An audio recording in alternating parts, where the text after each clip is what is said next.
He said even though Coach Patterson had prepared them for the worst, they were absolutely disappointed when they fell out of the top 4.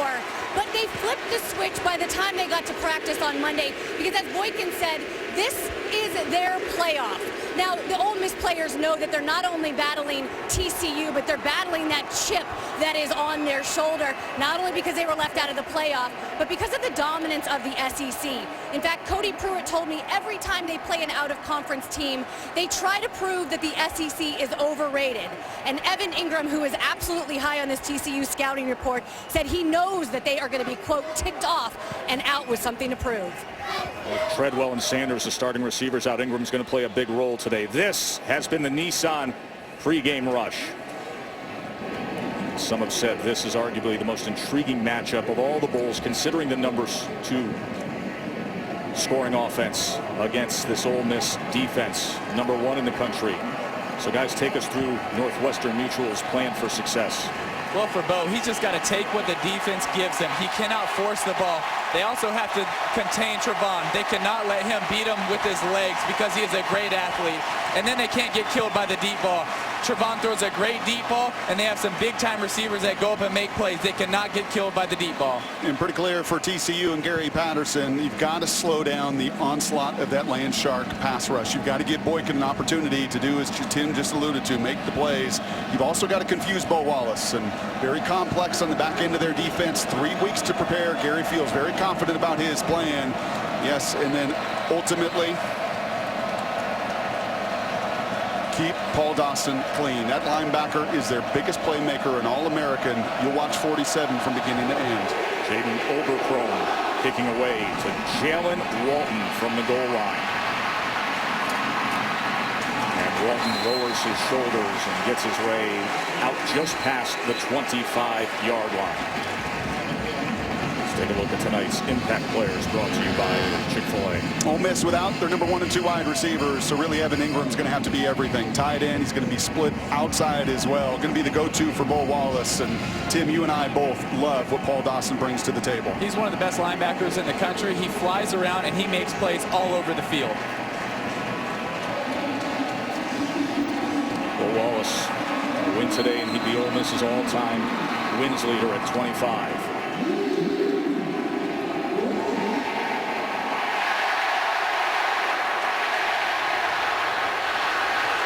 As he was pressured, and it's off the fingertips of big Jeremy Liggins. That was Paul Dawson, the Big 12 Defensive Player of the Year, getting after Wallace. And he delivered a big-time shot on Bo. Well, Wallace had that curious Georgia Dome opening week against Boise, had 4 touchdowns framed against 3 interceptions. Curious, a nice way to put it, Tess. A euphemism for other things that more hardy fans would say, Brock. 2nd and 10 now. Wallace to pass again, and going to take a shot, and it's Cody Cord downfield, who is matched up with Tejada. It'll be 3rd and 10 for Ole Miss. Incidental contact there with Tejada, the redshirt freshman, and Cody Cord. He's really filling the gap for Vince Sanders on the outside. And Hugh Freeze was very honest with us. Going to take some shots today. Going to throw 5, 6 of these home run balls, and that's a good call. Just feet getting tangled up. Puts Ole Miss behind it. 3rd and 10. 3rd and 10, empty set for Wallace. TCU brings 4, and that ball is intercepted by Chris Hackett, his 7th of the year. What a start for the TCU defense.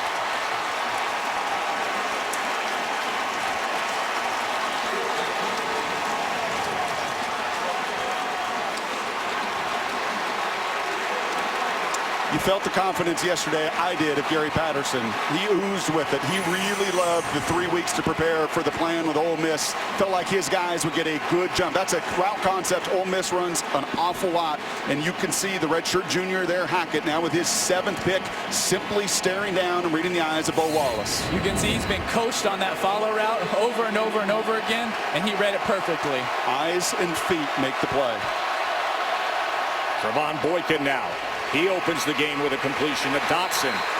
Josh Dotson's been a big part of the success for TCU this year. His 60th reception on the season. Speed kills. Quick game, quick screens. Want to slow down. That rush as hyped up as you know Ole Miss is going to be. Also slow down a quarterback that's also been waiting for this moment for 3 weeks. Get the ball out of Boykin's hands.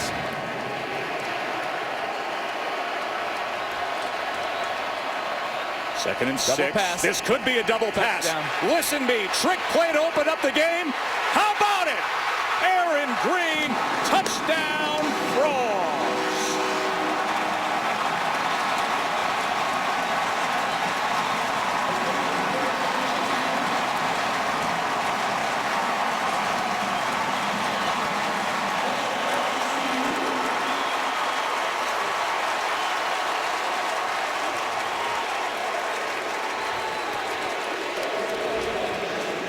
Former high school quarterback, Colby Listenby.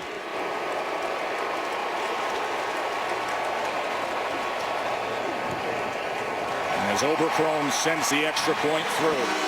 Can't script it They've any done it better than before, that. and they did it again here, Brock. Cannot script it any better than that. You get to take away what you've done all season long, and then, Tim, you knew innovation was coming. No question about that. And it's very similar to the touchdown they had against Iowa State earlier in the year. Colby Listenby to Aaron Green. Welcome to the New Year 6 in style.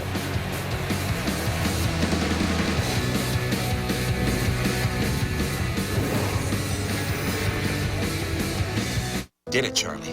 31-yard touchdown. When you made this, you called it, Tim. You knew exactly what was coming. And it was a great job of Trevon stepping up so he made sure it was a backwards pass.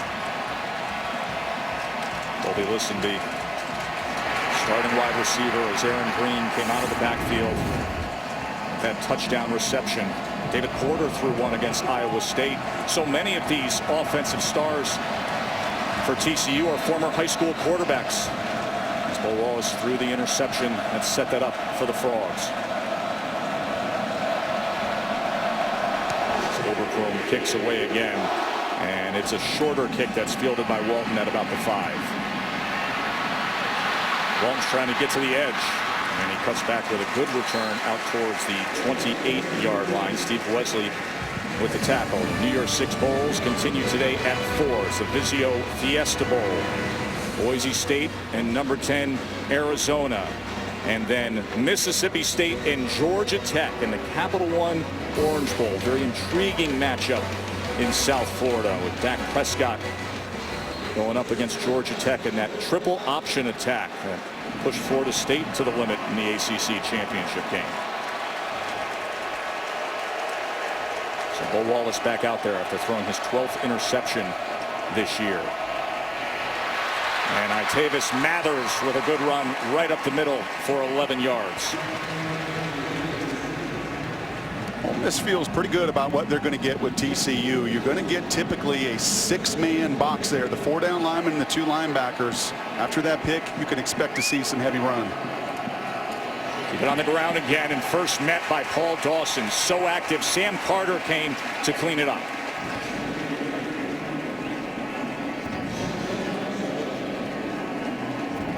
There is Carter.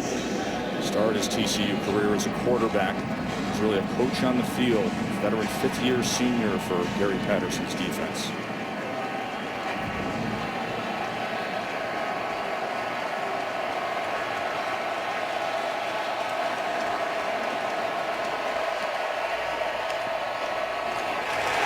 That went nowhere, as Walton was met right away by Chucky Hunter. We can talk about the team defensive speed of Ole Miss all day long. I think the Horned Frogs got tired of hearing about it because these boys move as well. That's Chucky Hunter right in the middle, 4 tackles for loss against Iowa State, and slow developing plays, especially laterally, to me, play into the strength of this TCU defense. And now this is where Bo needs to be very smart and take what the defense gives him. Do not force this. 3rd and 16. Trying to avoid 2 straight 3-and-outs. Tremendous defensive effort that time. As downfield, he was trying to find him. That's Markel Pack there, the true freshman, again in these games and in this game because of the injuries of the top 2. and very little separation. These TCU guys have had 3 weeks to look at so many of these route combinations. They pattern read, and they are breathing down the neck of these receivers right now. Denzel Johnson coming up big there, stretching out against Pack. Perry with the rugby style. It's end-over-end rotation. And a fair catch at about the 22-yard line, a 44-yard punt for Perry. 7-zip, Frogs on top.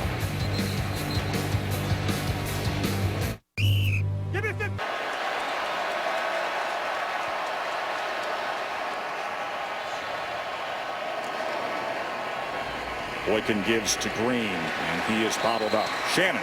Well, Sinquez Golson, the senior safety, he was for Ole Miss. He was on the sideline on the trainer bench. You see that black sleeve around his right knee. The trainer told me it is a knee sprain, guys, but I did see him running around the sidelines, sprinting up and down, and he looked good and obviously back out there. Unconventional formation for TCU as they get it to Dotson. They only kept 3 linemen in.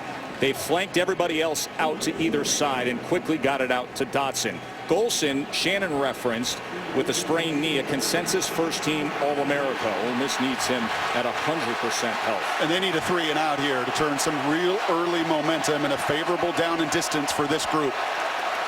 3rd and 6. Empty set. Slonina in motion.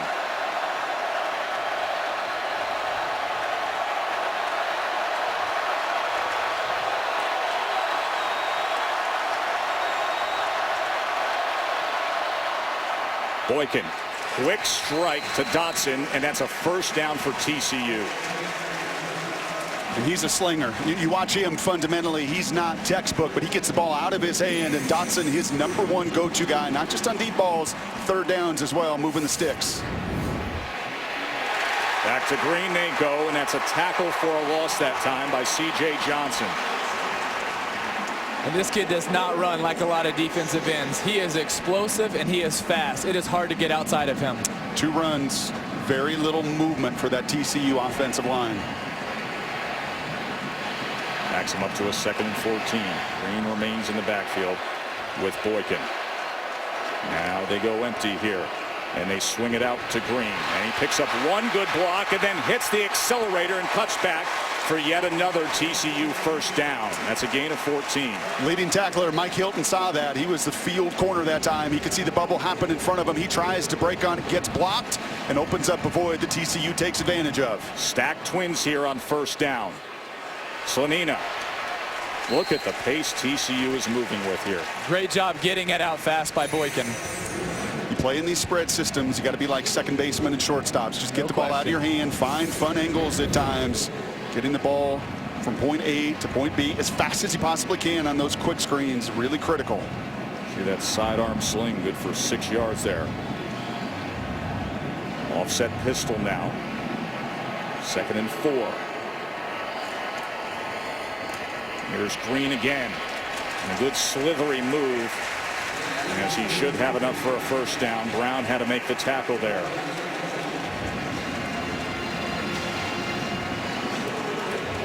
Aaron Green's averaging 7.7 per carry. Now on the pitch, that time wrapped up by Brown. You're playing the #1 scoring defense in all of college football, who played against some pretty good groups. You want to go really fast. It's built into this system anyway. But TCU, in their game plan over the last 3 weeks, really wanted to crank up the speed. Gary Patterson said in the lead-up and the build-up, their final practice is upwards of 120 team reps in less than 2 hours. Blazing fast right now. Boykin empty on 2nd and 7. Over the middle. That is complete to Slonina. He's going to be a yard short of the line to make it. It'll be 3rd and short from there. Remember what Hugh Freeze told Shannon pregame. TCU was going to get some plays, that he really felt like his guys were going to have to catch that second wind, calm down and relax a little bit. In order to do that, though, you've got to find a way to get off the field on these 3rd downs. 288-pound Cliff Murphy comes in the game here on 3rd and short. And as they also bring Hicks and Deontay Green out onto the field. Chance to be aggressive here with field position. Watch 43 in the backfield. See if they follow him here. And they're going to use a timeout. And as the play clock was counting down, we will take it with them. Gary Patterson's Frogs moving fast here. 3rd and 1 when we return. is a new fit. That's big Cliff Murphy, 288-pounder, who's in with Travoris Johnson in the backfield on 3rd down and 1. Of course, Boykin's a good runner himself. He's going to pass instead. They're going to go downfield, and that is beyond the reach of Dotson. So they take a shot on 3rd and 1. I can't tell you how rare that is. He is a jump ball passer. Absolutely. He had both of those guys. If he just gives them a chance, that's 6. He intentionally throws it up. He puts air on it and allows Dotson to go up and get it. That time trying to be a little too precise. So now, as you guys thought, here is the second chance at picking up that 1 yard. Johnson remains the tailback as they split out Murphy. And he passes again, and this time on the slant is complete to Emmanuel Porter. So TCU moves the chains. And a true freshman, I love it. I love the courage and conviction of this offensive staff. Don't care who it is when their number's called. True freshman with the big 4th down conversion. They snap that ball with 29 on the play clock as Johnson struggles to gain much there. You almost get the sense that you'll sacrifice some level of numbers and execution just to establish the tempo. But you got to really like the poise of Trevon to come up on 4th down after he overshot it on 3rd down, put it right in his chest. 4th down pass for 9 yards to Porter. And a fresh set of downs. Now a 2nd and 8 as Green has come back in at running back.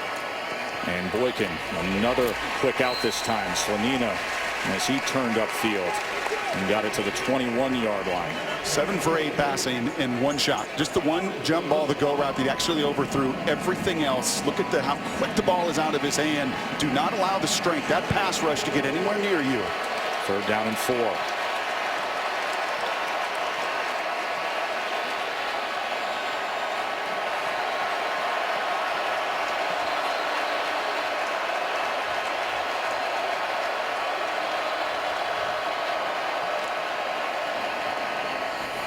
This time he gives to Green. What a duck under move as Green picks up the 1st down. Good balance that time by Aaron Green. How big is that on a 3rd down, a 3rd and 4, and to have the capability to trust your run game enough, put yourself now in the red zone and really give yourself an opportunity in this 1st quarter to establish your plan.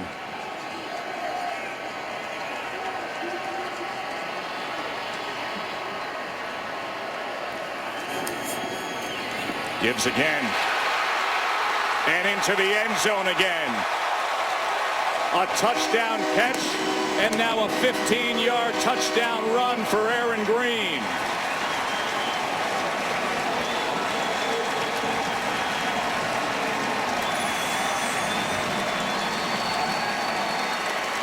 Slippery.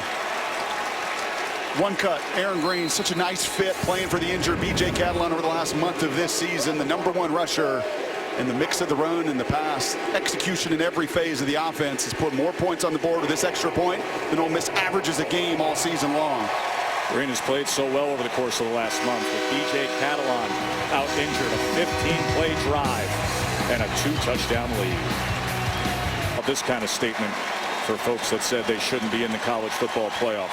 14-0 over Ole Miss. DirecTV takes you inside the drive as we take a look at TCU. Strong safety Chris Hackett had to be thinking to himself, Bo, throw it, throw it, throw it. He reads, he reacts. The critical turnover, something TCU does better than anybody in the country, and then the aggressiveness right off the turnover. When you're facing one of the best defenses in the country, you have to be aggressive. That is something that Doug Meacham and Sonny Cumbie, the 2 offensive coordinators for TCU, have been all game long, and it's paid off so far. Aaron Green had the touchdown catch off the wide receiver option throw, and then Aaron Green had the 15-yard touchdown run. And TCU looks every bit the part of what they were thought of all year long as elite. Ryan DiNucci now taking over the kickoff chores here. And he puts this a yard into the end zone for Jalen Walton, who coverage finds at the 16-yard line. Good job by Kenny Iloka.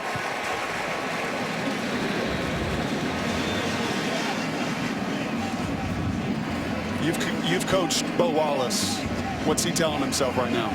This kid has been in a lot of tough situations. He's faced a lot of adversity in his career. He knows how to bounce back. Let's see how he handles it right here.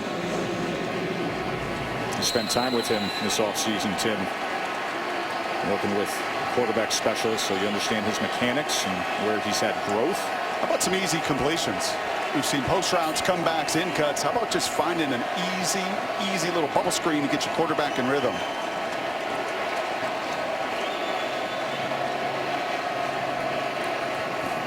Like that, Brock, as he does with Pack.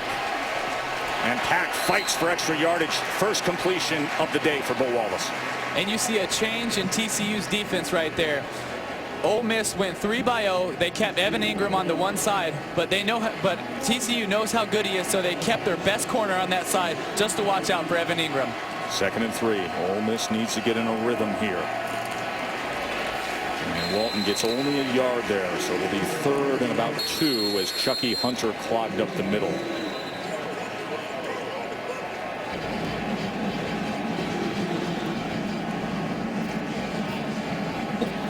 Ole Miss cannot afford more damage to their offensive line. It's Robert Conyers, who's being attended by the medical staff. Remember, they have a true freshman already starting at right guard, as Aaron Morris, the left guard, tore his ACL. So they shuffle things around. This is what happened with Conyers. Paul Dawson came in there. Yeah, he is going to be, you're going to call his name all evening long. Leads his team in tackles and tackles for loss. And when you're the only player in all of college football with over 100 tackles, 5 sacks, and 4 picks, speaks to your All-American status. And Jeremy Liggins, who weighs nearly 300 pounds, is the Wildcat quarterback on 3rd and 2. And he gives to Wilkins, and Wilkins is cut down in the backfield.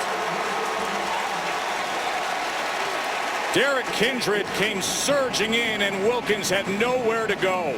These guys are just playing downhill. You saw it in coverage earlier. You've seen it in the run game. They have such a feel for what Ole Miss wants to do within this plan, and it's allowing everybody offensively and defensively to play faster than the Rebels are right now.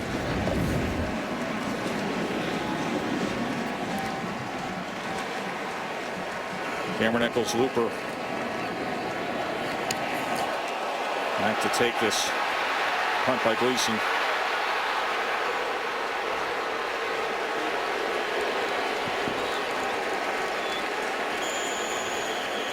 And that is down at the 11-yard line. You know, one of the big things we talked about in the lead up to this game would be the mentality of TCU. Being snubbed from the college football playoff and landing here at Atlanta. I think we've gotten that answer, haven't we? Oh, absolutely. They're playing with a huge chip on their shoulder. And defensively for TCU, they're not scared or threatened by anything. And they're playing downhill on every single play. One of the things that really jumped out, you know, we get 3 weeks of bowl preparation as well. It was just the teaching and the coaching of the Horned Frogs. They are so on point.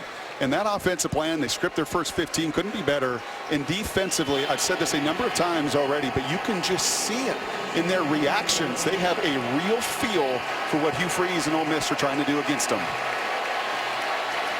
Trevon Boykin, 4th in the Heisman Trophy voting, back out there. And that's incomplete for Hicks. And they call that an incompletion. It was not a backward pass, as Connor was quick to get there. So if you're Ole Miss defensively, you just got to settle down and I think continue to be pretty simple.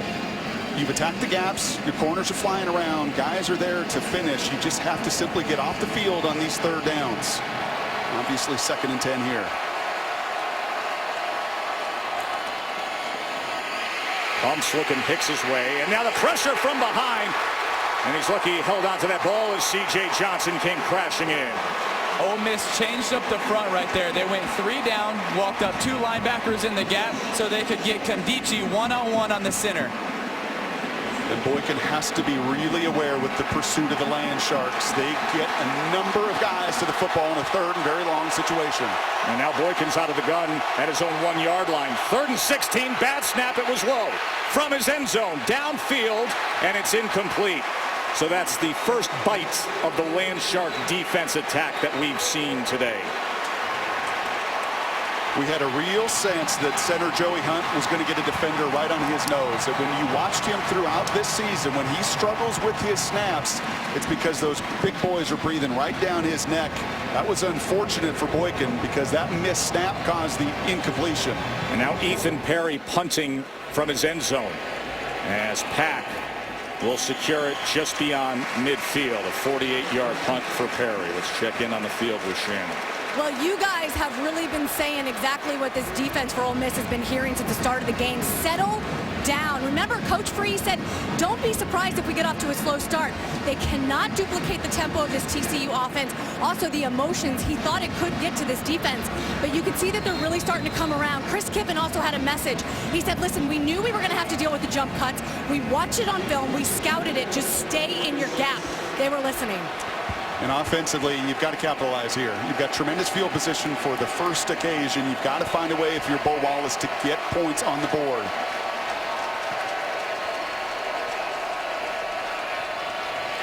Wallace. Oh, boy. Intercepted again. Tim, you saw it coming. And so did Derek Kindred. You just can't force it. Throw it over his head, throw it out of bounds, give your receiver a shot. That's just not an opportunity where you can back shoulder. You back shoulder a football when the DB doesn't have his eyes on you, but when he's watching you, you cannot throw a back shoulder. We talk all the time, and we'll see it in the Orange Bowl tonight, about preparing for a team and not giving them a good enough look. I don't think I've ever heard anybody talk about TCU's back into their defense and trying to replicate and prepare for it, because they do jump routes. They do stare down your eyes. They have a tremendous feel. That looked open to Bo. And initially, that looked wide open to him, but he loses sight of the safety, which once again makes him pay. A lateral, and that's a live ball, and it's into the hands of the Rebels. They tried to swing Green out of the backfield, and it failed. C.J. Johnson, right place, right time, turnover.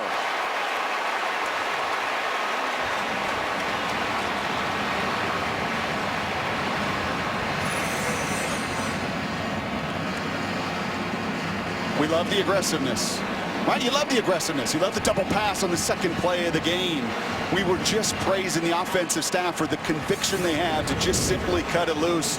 And once again, trying to capitalize on the turnover, but the lack of execution on a play that's very high risk with at times very low return.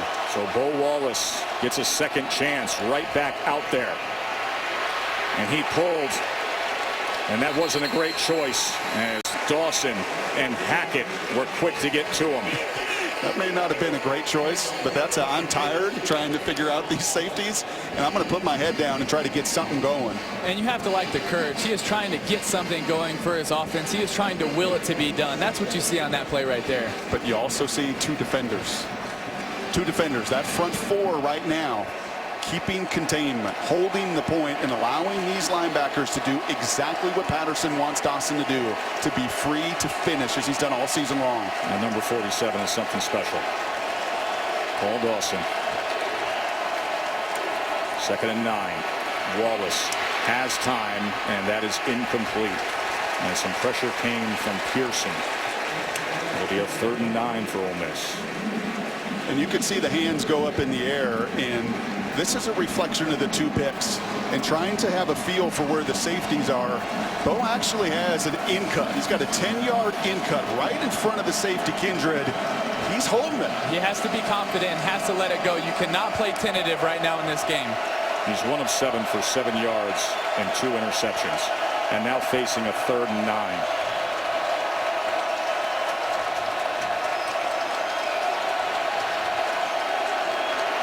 Play clock is down to 3. They weren't set. Steps up, and they're going to whistle this here. There's going to be motion. False start, offense, number 17, was not set before the snap. 5-yard penalty, 3rd down. There's Evan Ingram, who's going to need to get involved if this offense wants to find success. And if I'm Coach Freeze right here, I'm not forcing this. I'm doing a draw, maybe a bubble, possibly a screen, getting this out of Bo's hands pretty quickly. Empty look on 3rd and 14.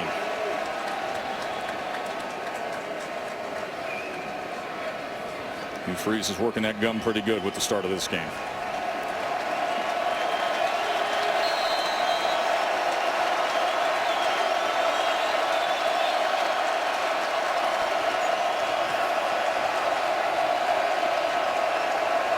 Ingram's in the slot to the boundary side.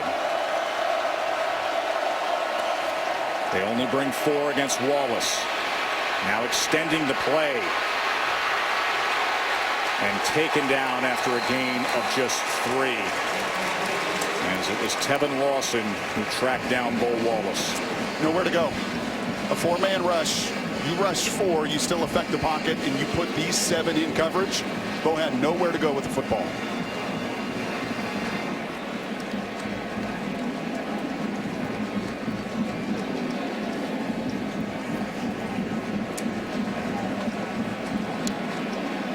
They will attempt a long field goal here. This a 52-yarder.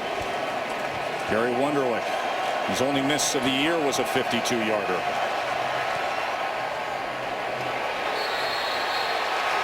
Had the distance, but it was just to the left. And a flag is down back at the line of scrimmage, so they will sort this out.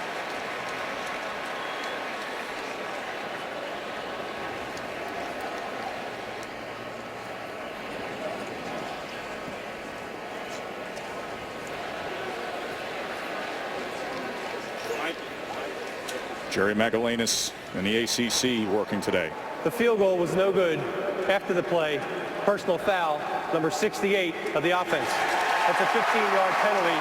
The ball belongs to TCU. First down. Justin Bell, left guard, who's playing in place of Aaron Morris for Ole Miss.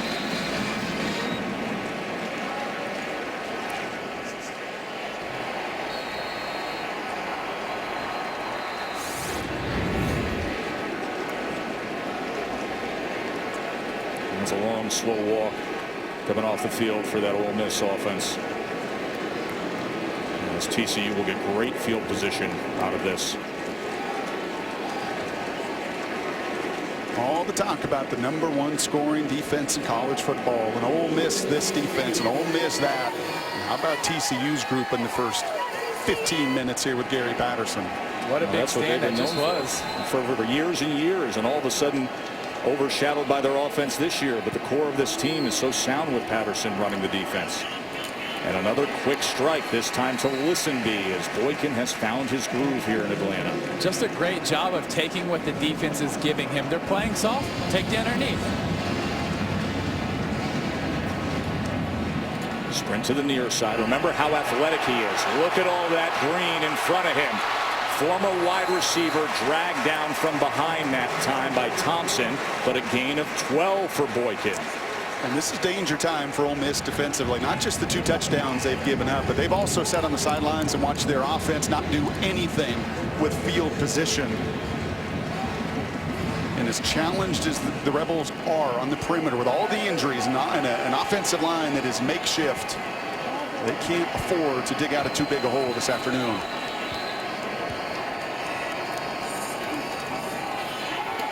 That ball is intercepted. Keith Lewis.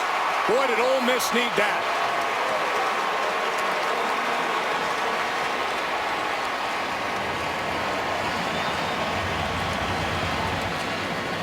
Sloppy. Never, ever take a read for granted. That's a great job. Just seeing what they've done the last few series and undercutting it by Keith Lewis. Very athletic linebacker. And that's back-to-back turnovers. And Ole Miss, with their offense and their struggles, have given TCU the opportunity here in the first 15 minutes to make this a whole lot different than 14-0. But a fumble, a bad pick, and now you give Ole Miss life once again. Jalen Walton tackled for a loss by Paul Dawson, the only player in the country with 100 tackles, 5 sacks, 4 interceptions. Stats guy, great player. And he does so much of it with instincts. He reads it so fast, he shoots the gap, and he beats the guard there. Great play, great instincts.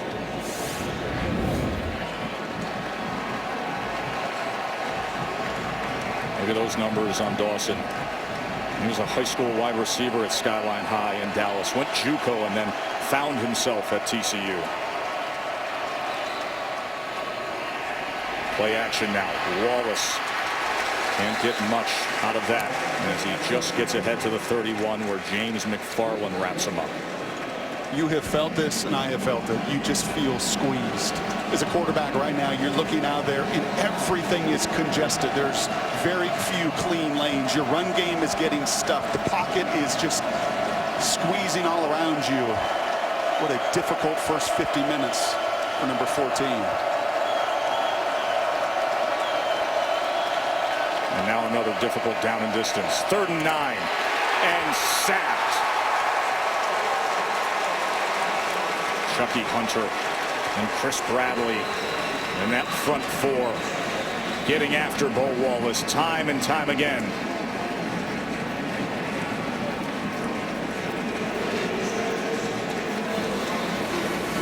Ole Miss just 11 yards of total offense.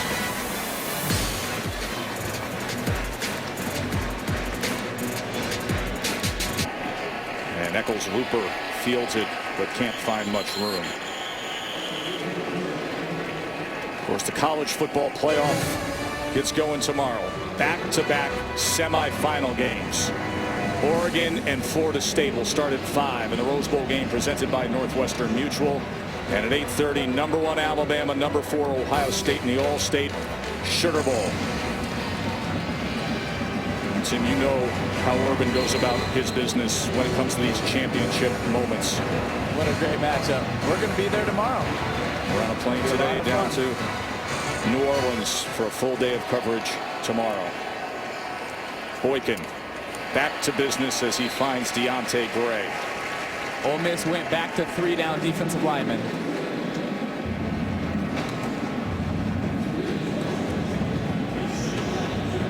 And that up-tempo of TCU. As Aaron Green is in the backfield with Trevon Boykin.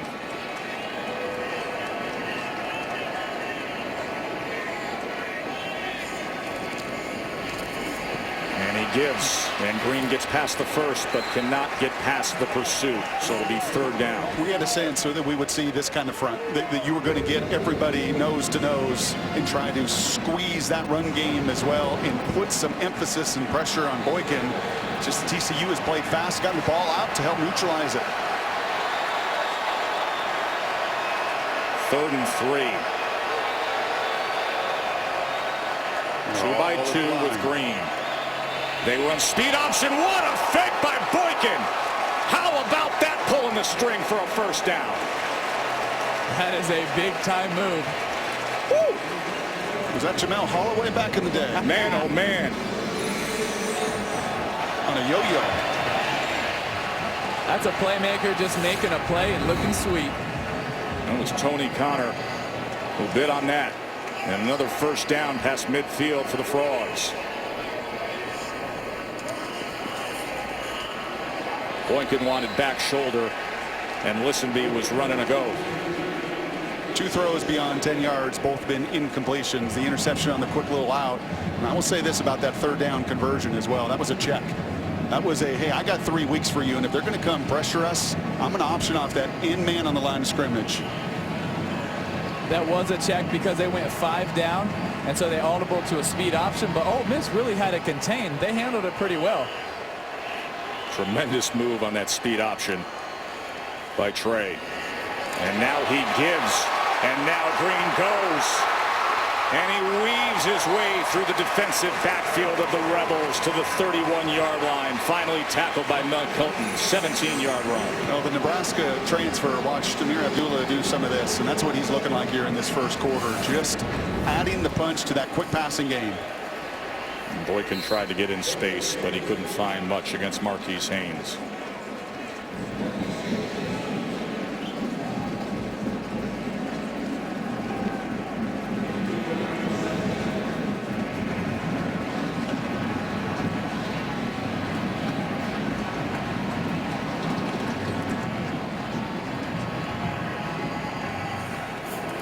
Second and 8.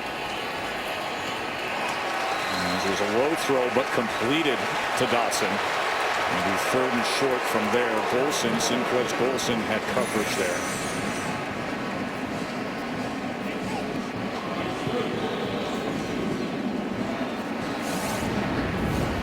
Spreading love, 6 different receivers as we put ourselves once again in another critical 3rd down.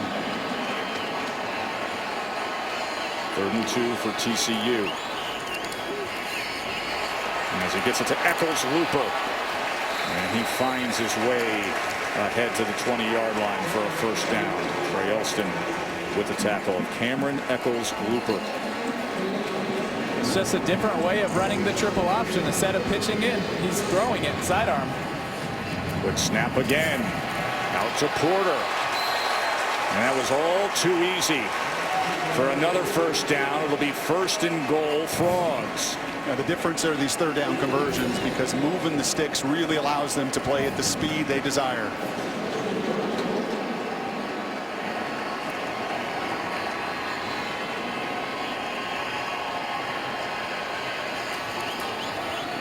Hicks wrapped up that time. Good play by Isaac Gross, the undersized defensive tackle. That's your guy. Yeah, he's a playmaker. 250 pounds playing on the inside in the SEC. He is fast and plays with a lot of heart. 2nd and goal now as they're backed up to the 12. This time Boykin takes the time to look over to Doug Meacham, the play caller on the field, and he's going to use a timeout. New offensive coordinators, more driven. Joe Tessitore, Brock Huard, Tim Tebow, and Shannon Spake here at the Chick-fil-A Peach Bowl. TCU on his 2nd and goal. Both teams now with 2 timeouts remaining.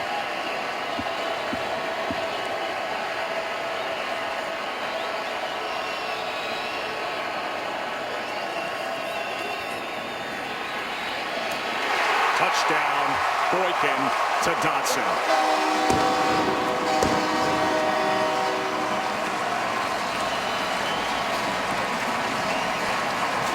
Two very different pictures. You see one quarterback that's confused, that's not in rhythm, that feels the pocket and everything suffocating him, and another quarterback that's playing free and easy. Even after an interception on that last drive, that ball is coming out. They're getting receivers all over the field, and that was a conviction throw down in the red zone. Seeing it, pulling the trigger, and finishing.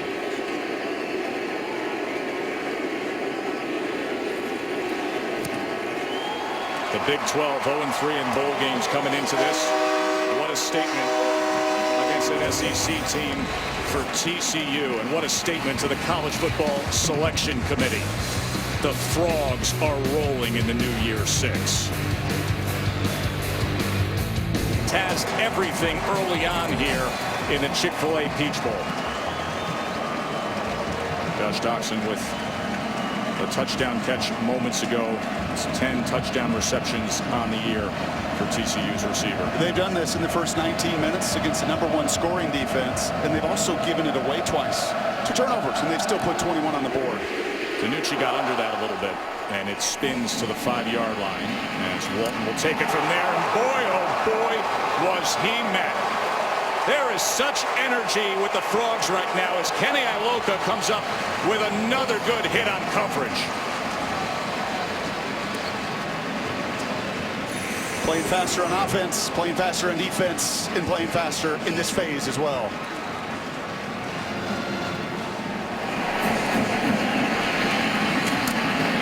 Just beats the block. The junior right there, like they've done all game long defensively and even offensively. Getting on top of blocks that are just playing. This is an SEC group. This is a group that wants to be a lead in this SEC, and right now they look a gear slower in every way than TCU. And Jalen Walton can't find much room on the inside there as Paul Dawson went in between the gap and came up with the tackle. But this is a must. You have to be patient right now. There is no way in the world you're going to put this on 14 to throw it on the perimeter. With the inexperience he has now at the receiver position, they have got to be patient, and Hugh, as play caller, has to be patient to live with 3 or 4 yard gains.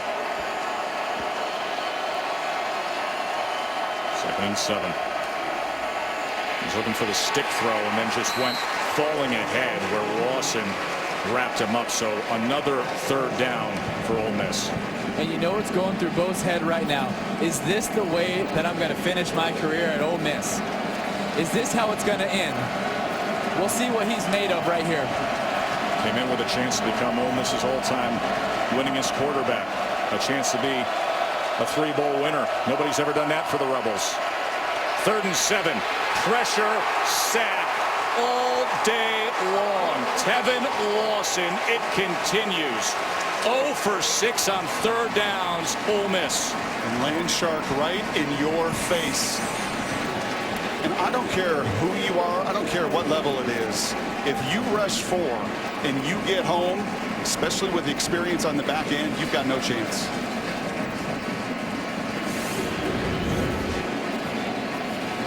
So Will Gleason on to punt again. And Eccles Looper is back at the 43. And he secures the fair catch just beyond the 45. And that defense is fired up and with good reason.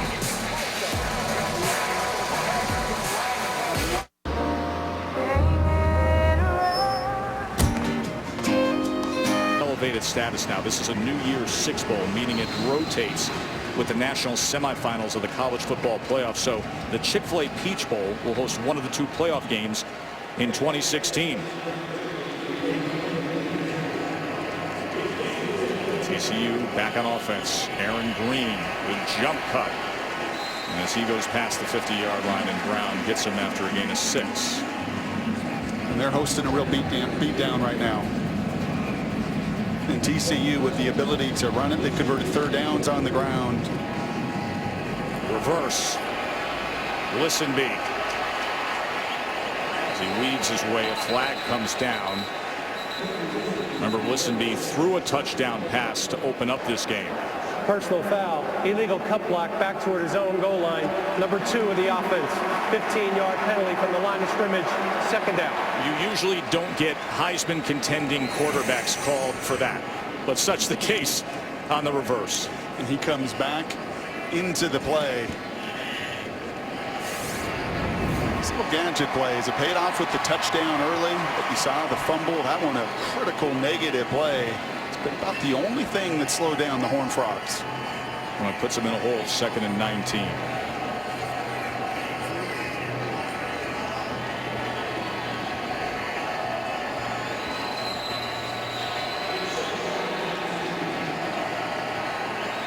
Empty set, trips to the top for Boykin. Design quarterback run.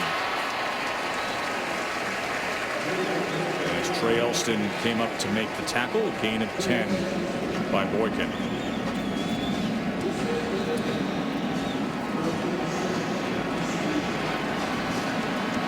Third and 9 now.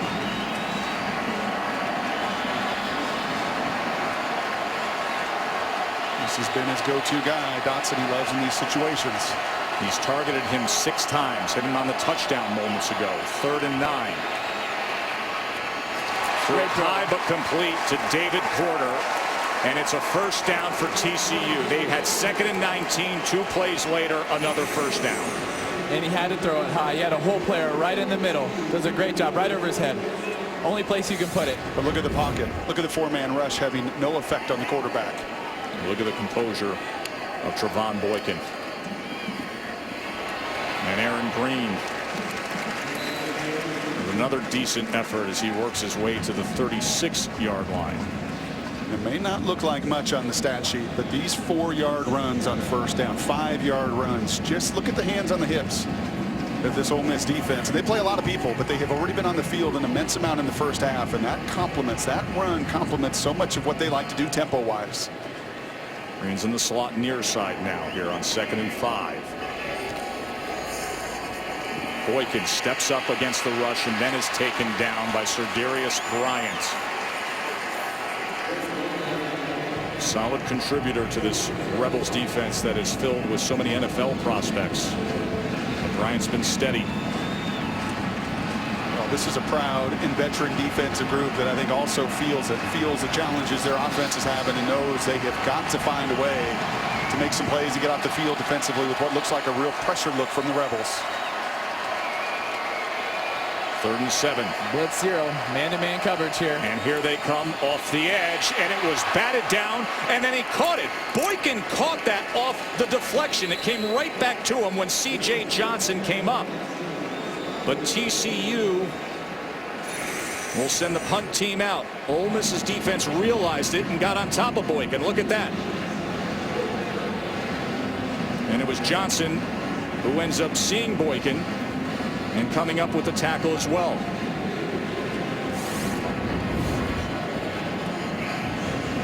So Ethan Perry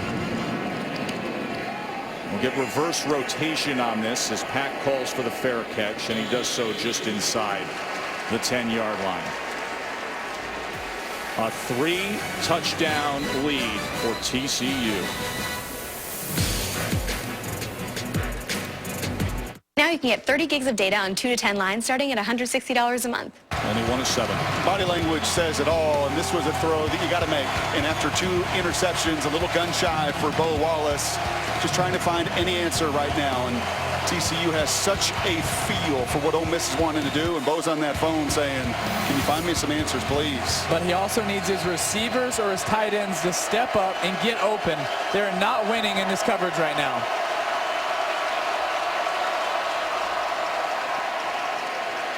Sprints to the left, chased down, taken down, Paul Dawson.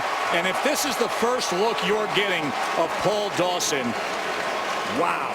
And he is showing you everything he is. That is not a blitz. He read it, and that's his instincts getting to the quarterback.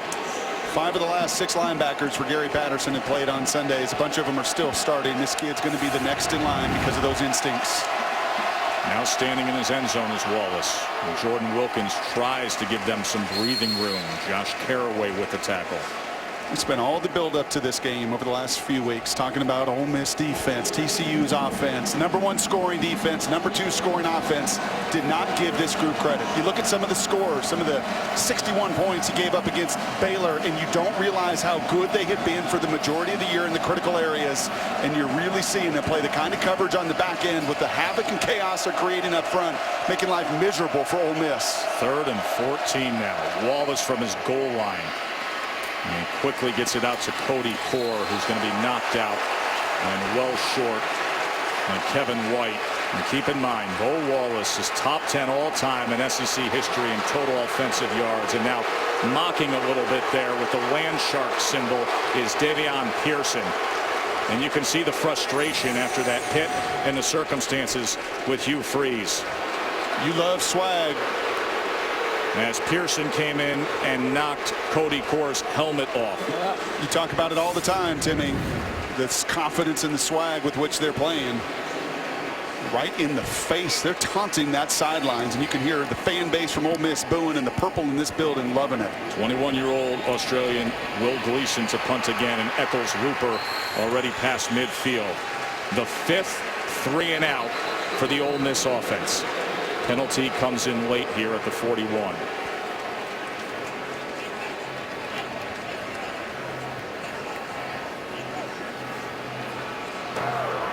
Illegal block in the back on the receiving team, number 82. 10-yard penalty, 1st down. Capital One Bowl mania continues Thursday. Number 19 Auburn, number 18 Wisconsin. That's the Outback Bowl at noon on ESPN2.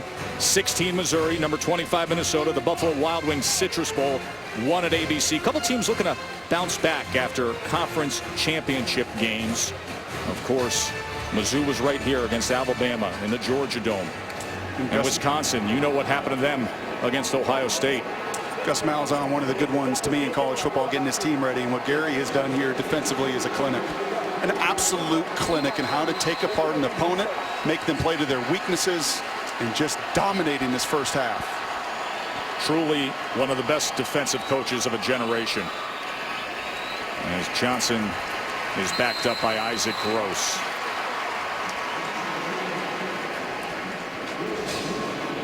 Bo Wallace rallying the troops on the sideline, hoping to create a spark.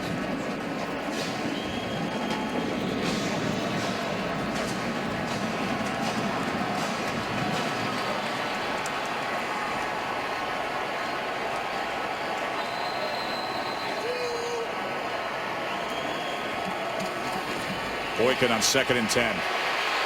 Don't let him get free. Watch out with Boykin in the open field. Crosses midfield, stayed on his feet, and dances his way for a first down. Let's go down to the field to Shannon. Well, Joe, you just saw Bo Wallace get his guys together. He said, boys, we're the SEC. Let's turn this thing around. But it's interesting. Really, that's the first sign of energy that I've seen on this Ole Miss sideline. They have been disappointed, and you could really feel it from the start of the game. They've been humbled.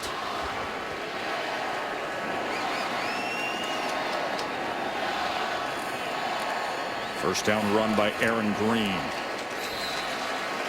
And I'll take it a step further. You tell me anytime this year that land shark has been thrown right in their face all game long. Never like this.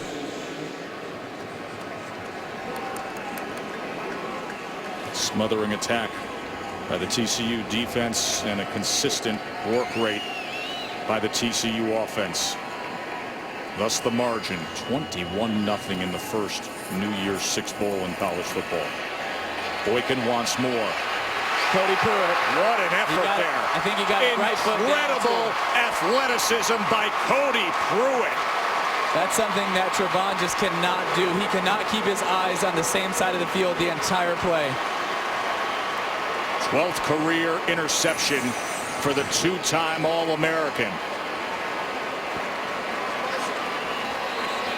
As he gets that right foot down and maintains possession throughout the entire process of that interception. This ACC crew is going to take a look at it. Andy Panucci is our replay official. That is an incredible athletic effort by Pruitt to go up and then maintain his balance to stab that right foot down. 6 picks a season ago, an All-American, now 12 in his career. And this is remarkable. I mean, we're sitting right here at 21-0, and TCU has given up the ball 3 times. And I would really claim all self-inflicted. I don't think there's any doubt about this. The foot's in. Cody secures the ball all the way through the catch, contact to the ground. In the last 2 possession, big stops for Ole Miss. Opportunities for TCU and kind of slammed the door a little bit, but Ole Miss answered. 2 big stops. After review, the ruling on the field is confirmed. It's an interception. First down, Ole Miss. So now 2:42 remaining in the half, and there is the authentic land shark. Sonny Cunby asked Tim and I yesterday about Boykin and what we saw, and just kind of his maturation and step next year to be an NFL guy. And it's plays like that. It is the attention to detail on every single play. Don't take anything for granted, no matter what the lead is. Continue to take what the defense is giving you, and he doesn't there. Is this going to be a safety? No.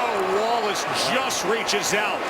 They had 2 at-bats to get 2 on the board, but struck out as Wallace found a way out. And I think he's shaken up a little bit right here. He fought to get out of there with everything that he had. He's feeling it a little bit right now. Chris Bradley was the first to come after him, and then Mallett. So now it's 2nd and 10. What this TCU defense is doing time and time again is remarkable. They are attacking down after down. Tough to escape that. Was that picked off? What an effort by James McFarland. Touchdown TCU. Brutal mistake by Wallace, and McFarland cashes in. Wow.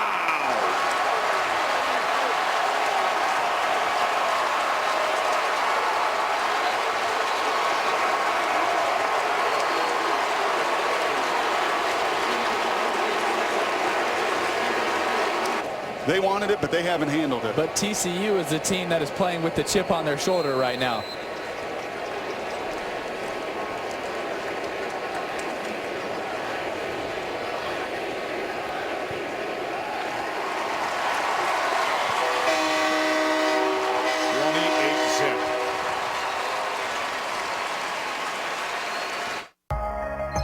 Yeah, you'd love it here. The campus and the town are off the charts great. But did you know Ole Miss academics are off the charts too? National recognition in accounting, engineering, pharmacy, international studies, and so much more. Ole Miss has the majors you want and the expertise to prepare you for an exciting career. You want a career that matters? Go to a school that matters.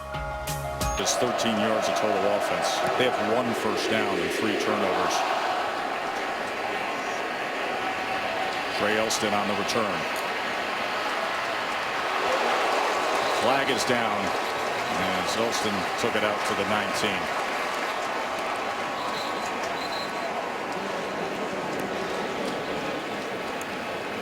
It's going to be a hold. It's going to back him up yet again.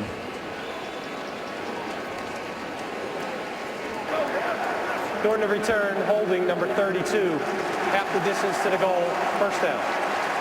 Let's quickly check in with the guys in New Orleans and John Saunders.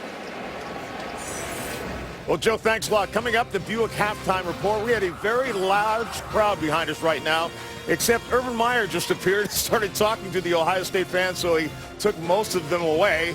When they come back, we'll hear from Urban Meyer, also hear from Nick Saban of Alabama as they get ready for the All-State Sugar Bowl. Also, the Fiesta Bowl coming up. That'll be our next of the New Year's Six. Plus, we'll hear from Kirk Herbstreit from the Rose Bowl. All coming up on the Buick halftime report. Joe. I look forward to it, John. Get us set for the college football playoff. The semifinals tomorrow from Pasadena and down there with John and the guys in New Orleans.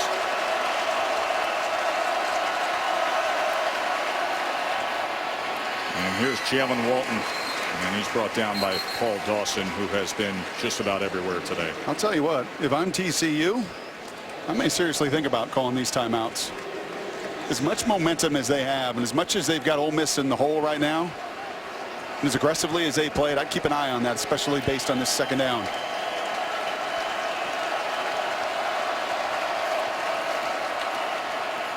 There's a slant that is complete. And Markel Pack makes the most of it. It's a really big play for Ole Miss and for Bo's confidence. Now Ole Miss just looking for anything here with this final minute and 10 seconds. And Wallace slides ahead. The Ole Miss crowd was looking for a flag there. And instead, they're going to see that clock come down to under a minute left in this first half. Really tough day for that offensive line for Ole Miss as well. Getting whipped by 4. 2nd and 8.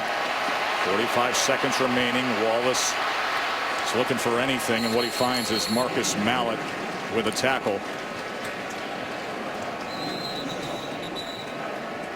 And a timeout is used by the Rebels.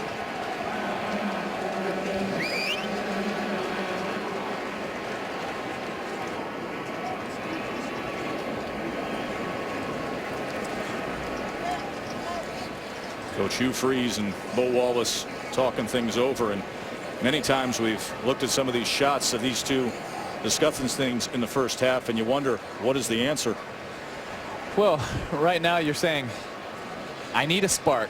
Do I put in a guy like Devontae Kincaid, the backup quarterback, who's incredibly fast, has a really strong arm, but you have Bo Wallace, who has had more wins than any other quarterback in school history, and he's overcome so much adversity, so you want to show loyalty to him, but you need a spark. That's a tough position to be in. Brock, they have a package for Kincaid, and he got a lot of the reps before they came to Atlanta. Most of them. I think the biggest surprise in these 30 minutes is the lack of any run from Ole Miss. We heard about Wildcat. We heard about the big fellow, the 300-pounder. And as much as this game's gotten out of control at the line of scrimmage, and now at 28-0, awfully hard to do, but very little commitment to manufacturing the run that they had to find. 3rd down and 4 now. Walton's got to get to that edge. Big first down. And he's able to do that. So that leaves 33 seconds in this half. And that might help get Bo in a little bit of a rhythm. That's not an easy throw. He's very accurate with it on 3rd down. Good play. So Gary Wunderlich getting ready for possibly a chance to break through and get on that scoreboard. But not with that happening. James McFarland, who had the interception for a touchdown moments ago, now comes up with a sack. Remember, Ole Miss only 1 timeout remaining.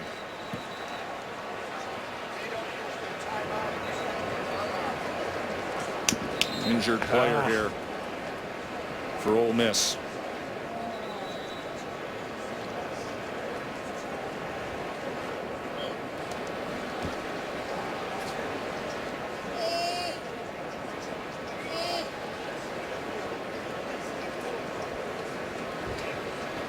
There's Laramie Tunsil, one of the best offensive linemen in all of college football. An All-America, All-SEC now 2 years in a row. Many consider him a once-in-a-lifetime kind of player.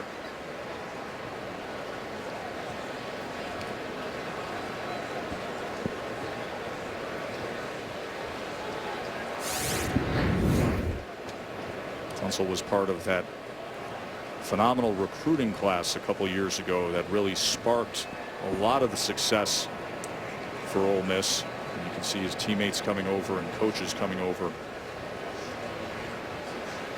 Hugh Freeze mentioned Laramie Tunsil is one of the best prospects he's ever seen.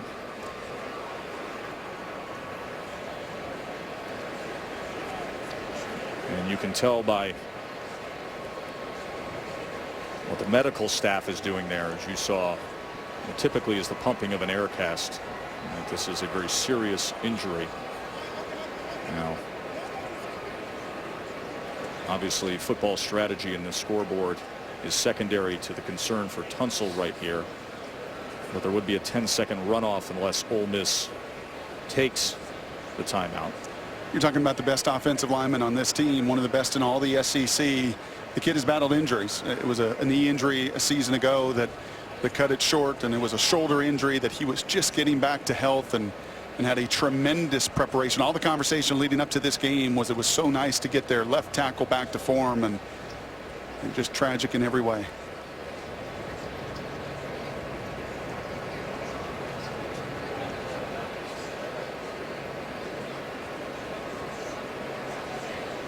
You see Laramie Tunsil as they secure that brace around the right leg, and really good medical facilities here at the Georgia Dome. A well-equipped NFL stadium, and obviously very close by will be a top-notch medical center. And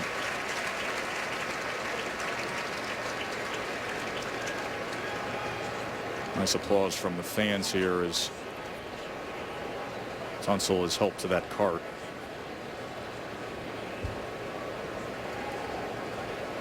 Right in the midst of this drive before the half, Ole Miss only had 23 yards on their first 9 possessions to start this game, and then advanced the ball 30 yards here.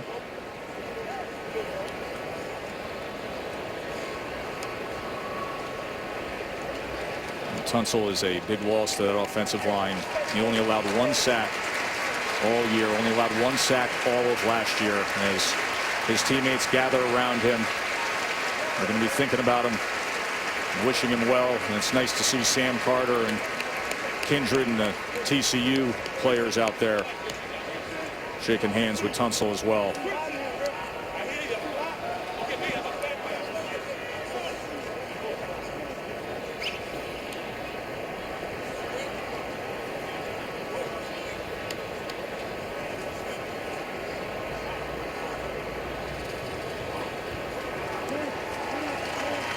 Laramie Tunsil carted off here.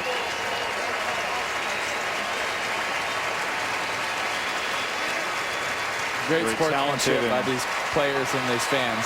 Sure is, for a guy that's exhibited that as well, Tim. He's very talented. He's very humble. One of the very top prospects coming out of high school in really the last 10 years of college football. And folks talk about him as a once-in-a-lifetime kind of player. 6'5", 300-pounder. He leaves here.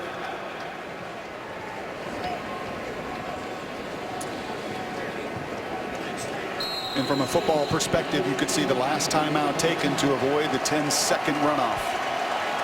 As we mentioned, that would be the case. So now a 2nd and 14. Wallace downfield. And Quincy Attaboy Joe could not come up with it. Derek Kindred had coverage. Kindred had an interception earlier today. Haven't seen many of these shots, but when you can't protect, it's awfully difficult to get it down the field. Anthony Tejada and Kindred combining. They've let him play, too. They're letting him play. There's no doubt about that. And I like that in a bowl game. And it's been consistent from beginning to end on both sides. Allow those guys a little bit of contact.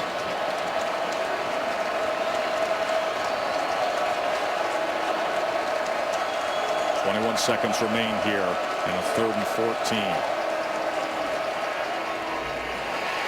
And right over the middle is Markel. Gotta get up and now spike a first it. down will temporarily stop the clock as they try to put Wunderlich in position. You don't want to waste precious time right here.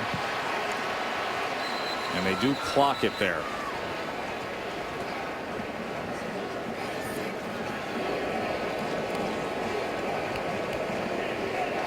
So no timeouts remaining. 11 seconds remain in the first half. So a few more limited options for Bo Wallace and Hugh Freeze. It's got to go past the sticks to the boundary. Bo cannot hold the football, must avoid a sack here. Critical situation. Bo has to be careful. You cannot do that at all. Terrell Lathan with a sack of Bo Wallace and a fitting summation to the first half as Wallace is hobbling to walk off this field. If that doesn't sum it up, what does? Another sack, another dominant effort by the TCU defense. Hugh Freeze said to us yesterday his message to the team was going to be about getting in the ring. And you're going to go up against a very physical football team that's going to want to come out and fight. And could you match them? And for 30 minutes, you simply could not. AT&T bringing us inside the headset with Coach Hugh Freeze. Let's go to the field to Shannon.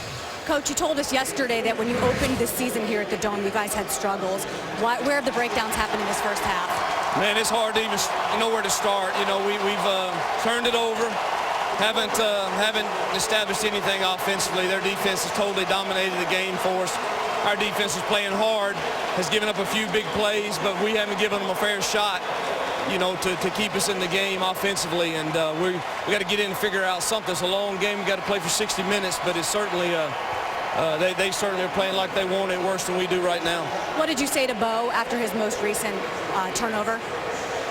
I didn't say anything. Just keep playing. Just keep playing, man. Finish strong. What would make you consider making a quarterback change in the second half? I wouldn't do that to him as much as he's done for this program. Unless he's beat up, you know, and struggling and can't move around, we'll try to protect him for sure. Thank you, Coach. Thank you. Just 59 yards of offense for Ole Miss, 218 for TCU, 28 to zip. TCU says we can land sharp too. After the break, we're going to join John Sanders in New Orleans, where TCU, number 6 in the country, snubbed in taking part of the college football playoff. What a statement in that first half.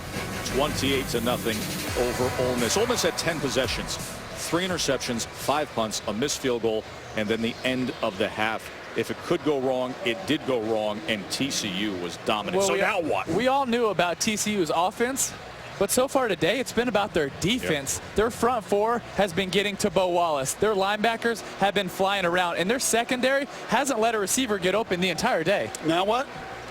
Now what? Those veterans in that Ole Miss locker room better be sick and tired of seeing all of this in their face. I mean, if you've got some pride, and that group's got no help, as Hugh Freeze said going into halftime. Their defense has taken the ball away 3 times. They played with energy, but I would expect them, with the pride that this program has and what they've developed defensively, to come out and try to quiet some of it. Capital One pivotal performance. It is that defense holding Ole Miss to -4 rushing yards and attacking and attacking. You watch the way Paul Dawson closes right here. He avoids the guard, makes a tackle, and then you see 4 hats to the ball. That's how you play defense. And it was relentless. I mean, they just never stopped rushing. It was the chaos up front, and then it was the picks and the interceptions on the back end, both safeties, and we knew these safeties would be really involved, reading the eyes of Bo Wallace. And when you can be patient on the back end and chaotic on the front end, it is really difficult. And as a player, when you play fast, you know exactly what is happening, and that is what this TCU defense is playing like. They know what's going to happen, and that's why they're able to play so fast. Nathan Noble kicking away here for Ole Miss. Oh boy. On the return. See ya. And look at him open up the second half with tremendous field position. Ranthony Tejada, the starting quarterback, the redshirt freshman. He's incredibly fast. This looks like the Super Bowl from last year, and all the conversation about the offense and defense and the Broncos and the Seahawks. And what did Percy Harvin do? Come out and start second half. He took it all the way to the house after the big lead. And Tejada does nearly the same here. And what a response. What do you do now? How about if you're TCU, you don't step off the gas pedal and you continue to show the country that you were deserving to be that final team in the playoffs? 65-yard kickoff return to open up the second half. This thing started going downhill, and it's never stopped in TCU's favor. Aaron Green, as he is wrapped up by Shackelford. Shannon, what do you have? Well, Joe, despite the lead, Coach Patterson, he kept it real. When I talked to him coming out of the locker room, he said we still have a second half to play. Running the ball will be a focus, and about those turnovers, he told Trevon Boykin, hey, it's not about yards, it's all about the W. An update on left tackle Laramie Tunsil for Ole Miss. The team has told me he has a fractured fibula. He had some x-rays done here on site. So unfortunate. One of the best players in college football leaves this game with a broken leg. It was a good effort by Robert Cambici. Speaking of top recruits when they came out of high school, the All-America inside player, Robert Cambici. First time we've called his name. And a big part of that is not just Gary Patterson with what he does defensively, making sure that that offense gets to the second pitch. They have been comboing and blocking and double teaming him and making sure that number 5 would not have his imprints on this game. Cambici grew up nearby, went to Grayson High School here. Looks like they're going to blitz zero, blitzing everybody man to man. Third down and 11 for Boykin. There's that jump ball you talk about. Wow, and who comes down with it but Listenby. That's what they do time and time again. Put it up for grabs, and Listenby brings it in.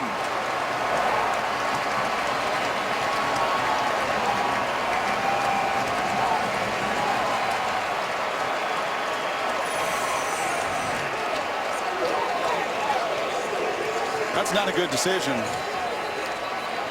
An interception in the second quarter, and you're throwing right into double coverage. That's Trey Elston, the safety. You've got the corner underneath, but that's all about 1-2. That is all about your guy going up and taking it away. And I love Trevon Boykin, the former receiver, because you know when he was a receiver, he was telling the quarterbacks, what, give me a chance, throw it up, I'll make a play. And he does just that, and Listenby delivers. That is not a great decision, but wow, Listenby went up and he made a play. He might have been down at the half-yard line. The replay is looking at this. Andy Panucci and the ACC crew are taking a peek upstairs as to. If you're Ole Miss, that's everything that you want right there. You get him in a third down, you make a little adjustment, you show that pressure look, and you back out of it. You've got double coverage. I'm looking to see if he crossed the line there when he came down. And I think the backside's down about a half-yard short of the goal line. And this isn't new. This is 4 or 5 times a game. It's exactly what Boykin does. And I think it really develops some continuity and confidence with his receivers. Your ball or nobody's ball, even into double coverage here.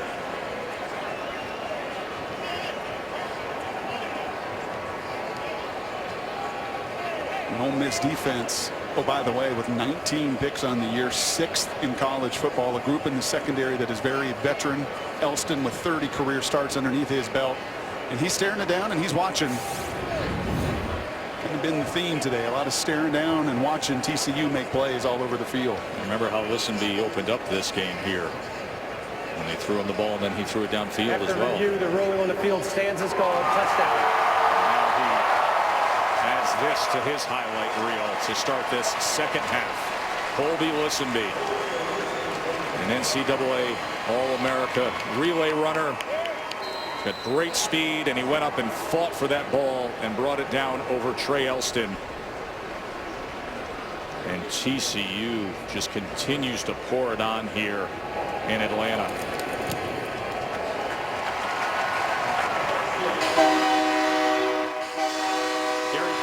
Said the easy thing was to complain about not being in the playoff. David, of course, is getting ready to face off against Urban Meyer. It's the college football playoff. Back-to-back semifinal games. Oregon and Florida State at 5 in the Rose Bowl game presented by Northwestern Mutual. And then at 8:30, number 1 Alabama and Coach Saban, number 4 Ohio State, Coach Meyer, the All-State Sugar Bowl. 4 national titles for Saban, 2 for Meyer. They're down there in New Orleans. Nobody knows getting ready for big games with Urban Meyer better than the guy sitting to my left here. What is it about him that makes him so good in those environments? It's the preparation. It's a focus on the little things, focus on the little tiny details, everything. We always did it 4 different phases. The first phase, getting ourselves healthy. The second phase, we were able to install a little bit. The third phase, we were able to start running at pretty fast tempo. In the fourth phase, we would call it game phase, where we had everything perfectly down, ready to go. Trey Elston about the 2-yard line as he surges ahead past the 30. Here's somebody else that knows about preparation and having his team with that edge to get ready for a big game. In retrospect, we felt it sitting down with him yesterday. He was raving about the 3 weeks of preparation, about all the time that he had to really rep what Ole Miss likes to do. And you give defensive guys like Gary the opportunity to give his group the preparation necessary, you see it pay off. And 2 days ago, he told us his defense got 113 reps in practice. That is a lot of reps. And now the payoff, as they've been targeting Bo Wallace all day long. Broke the huddle with 12 men. Substitution infraction on the offense. 5 yards, first down. Come out and give up a long kickoff return. You think you get him in a good look for Hugh Freeze with his defense getting out of a blitz look, throws in a double team, touchdown. And you're staring down this, what TCU has done in the most dominant of fashion. 1.6 average yards per play given up. 1.6.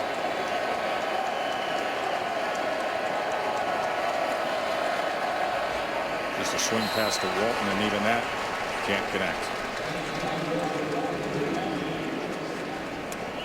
You liked what Hugh said before half. This is going to be Bo Wallace's game. He's done too much for the program, and while maybe some will look at that and not like it from the fan base, you think there's big dividends that it pays. I think you get recruits based on that because you show loyalty to your players, and in turn they're going to show loyalty to you, and they're going to play for you. And obviously they're not playing great today. Ball is out there. Wallace kept it. Ball is out. TCU earned it.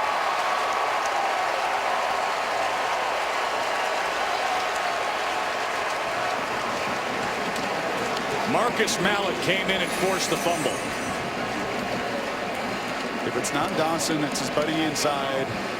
It's the front four leaving these 2 linebackers free. It's the redshirt senior, the 5th-year senior. That's not about size or speed or playing at the next level. It's all about performance and execution at this level. And now the 4th enormous takeaway for a defense that was 2nd in the country with 36 coming in. It's like Chucky Hunter landed on that ball, but a forced fumble by Mallett. What a game by these 2 linebackers for Incredible. TCU. They are so active. They're everywhere the ball is. Play action for Boykin.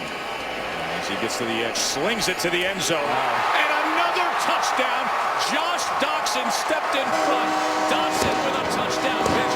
27 yards from Boykin. My, oh my, is TCU just smoking them. And I really don't know if that's the guy he was intending to throw the ball to. Dotson just stepped in front. You see the double move outside. That's a little scramble drill. He sees his quarterback on the move. And that's an absolute frozen rope. Whether it's to Dotson or not, that ball had enough steam to land right into the chest of number 9. 3 touchdown passes. I think that's probably what they're laughing about right now, too. When you're having a day like this, it doesn't matter. Everything works. Everything. Wallace coughed it up. TCU recovered. And then Boykin put it up.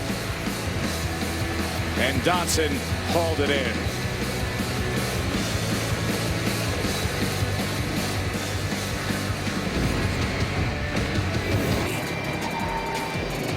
Teams went to Andretti's for some go-kart racing this week here in Atlanta. TCU showed off some speed there. They have showed off more than enough speed here. 2 quick touchdowns already here in this second half. 42-zip on top of Ole Miss in the Chick-fil-A Peach Bowl. Overcome. kicking away and deep for a touchback.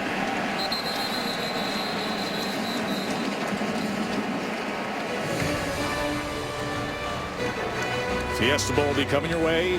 Number 20 Boise State, number 10 Arizona in the Vizio Fiesta Bowl. And the New Year's 6 continues with the Capital One Orange Bowl at 8 on ESPN.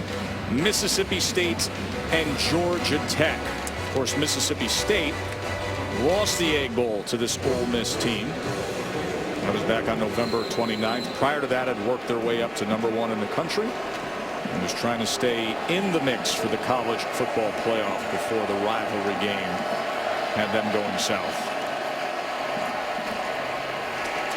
Jalen Walton stacked up at the line of scrimmage. Jonathan Anderson with a tackle. I know we've got 28 minutes of football still to play, but I'll tell you what headline and conversation I absolutely don't want to hear coming out of this. I don't want to hear anybody say that Ole Miss wasn't motivated to play. I don't want to hear anybody say that, oh, TCU had the bigger chip and they wanted this game more and Ole Miss really didn't want to play. That is absolutely the furthest thing from the truth. This is not about want to. This is about complete execution and domination from TCU. Like that. As once again, James McFarland gets himself involved. Remember, he had the interception in the end zone for a touchdown. I also think Gary Patterson deserves a lot of credit right now. He got this team ready to play. They had a great game plan coming in. They knew what Ole Miss was going to try to do, and they're executing. 3rd and 9. And that's incomplete. He was looking for Cody Core. And you got backups in now. You've got a couple backups for TCU. Saw Denzel Johnson on the previous snap. Some new pieces coming into that back 7, and it doesn't matter. Very little separation. And this, and you know, playing the position, this will be all about bad Bo Wallace. It'll be all about his turnovers, but he's got no separation. He's had very little help with his offensive line protection. And that play, once again, pretty indicative of TCU being on top of all these routes. Will Gleason rugby punts left-footed, can do it left-footed or right-footed here to finish up the season. 51-13 loss against Oregon in the Pac-12 championship. Of course, they did have good wins prior to that. Beat Utah, beat Arizona State, scored a lot of points. Should be an interesting one. That's the Vizio Fiesta Bowl coming up at 4 as the New Year's 6 continues. Green can't find much that time.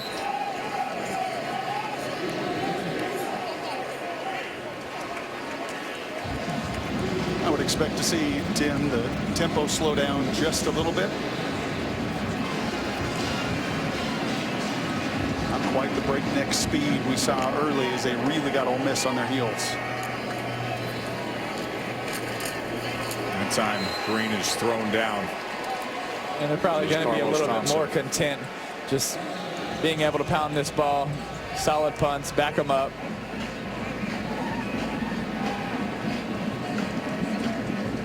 You really got to believe going into next year, this TCU team having 10 returning starters on offense, they're going to be in the top 4 or 5 rankings. And this number 2, Trevon Boykin, have a shot at that Heisman.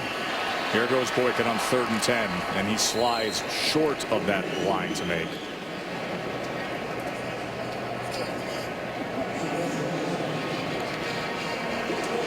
I'll tell you what we have seen today is you've seen a little bit of that flair. You've seen the money sign, you've seen the number. And the guy that played in this game a year ago by the name of Manziel. It's the first time I've invoked the name, but at 42-0, I feel pretty confident in what TCU has done here. He has some Manziel to his game, doesn't he? Where's the number? Just some of the risk, some of the playmaking, some of the giving my guys around me opportunities to be better.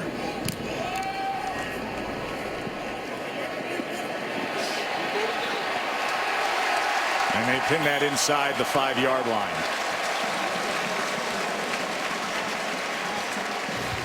TCU having it every which way on Ole Miss. I'm Rob Lowe, and I have DirecTV. And I'm Scrawny Arms Rob Lowe, and I have cable. DirecTV is the undisputed leader in sports, which means... Ole Miss at number 4. Doesn't look so pretty now, does it? Jalen Walton on the direct snap. And that doesn't matter either, as he was ripped down by Chucky Hunter. These guys up front are making a case. You see this quick swim move there. No chance for Robert Conyers back in the game. Got nicked up earlier. And they're just winning. When 4 can whip your 5, defense comes pretty easy. And that chip is still there. That chip on their shoulder, they're still playing with it.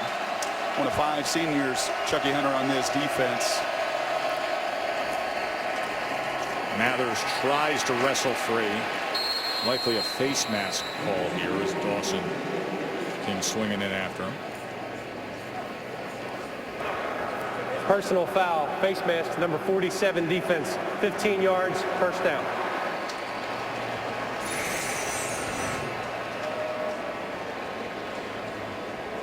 Once again, you got 2 guys right at the line of scrimmage. You can see Mallett in there taking out the offensive lineman, giving his buddy next to him a chance. And that's what this group does really, really well. When you want to talk about elite defense and schematically what they do, not only is it the route recognition on the back end, it is those front guys, when they stunt and when they move, they know exactly how to help the buddy next to them, free them up to allow them to make some plays. Another direct snap. And this as well only goes for limited yardage with Itavius Mathers.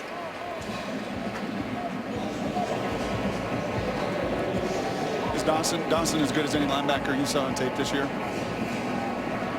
He is. I think he's one of the best linebackers in the country. I don't know. I feel like there's a few linebackers who might bring a little bit more pop than he does, but he is so athletic in his instincts, being able to avoid blocks and shoot the gap and make tackles in the backfield. I think he's one of the best in the country. Remember, he had that pick 6 against Oklahoma off Trevor Knight that turned that game around. He's had so many big moments this year.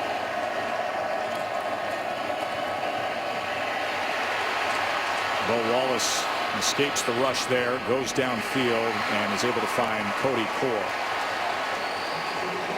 20-yard reception to Cody Core, who had a big game here at the Georgia Dome to start the year. Had 110 yards and a couple touchdowns against Boise State.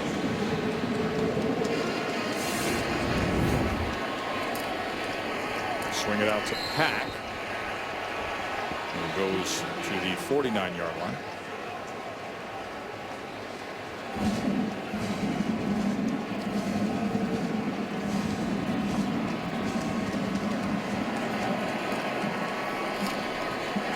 With Mathers, and he gets driven back that time. That offensive line is just getting whooped right now by Ole Miss. When those linebackers, when 47 and 54 are sitting on the other side of the line of scrimmage, it's reflective of not only them knowing what's coming, that these big boys that are trying to pull and trying to move and trying to combo block to them are just more than a step slow. 3rd and 5 for Bo Wallace and the Rebels.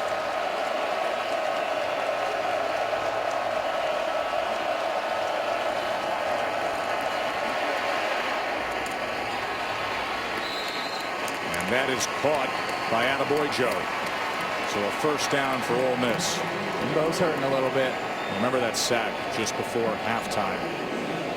That right ankle. Here comes Devontae Kincaid. We thought we would see him. They did have a packaging for him, and he got a lot of reps in practice before they came to Atlanta. And this is the kid that they really like. He's got the strongest arm on the team. He is very athletic. He might be able to provide a spark. 6 foot, 200-pound redshirt freshman Devontae Kincaid. And he completes his first pass to Mathers. And I think when Hugh sits back and evaluates this game, this is going to be one of the conversations that any play caller has when they get shut out and beat down the way that Ole Miss did here for 2.5 quarters. And that is, what could I have done differently?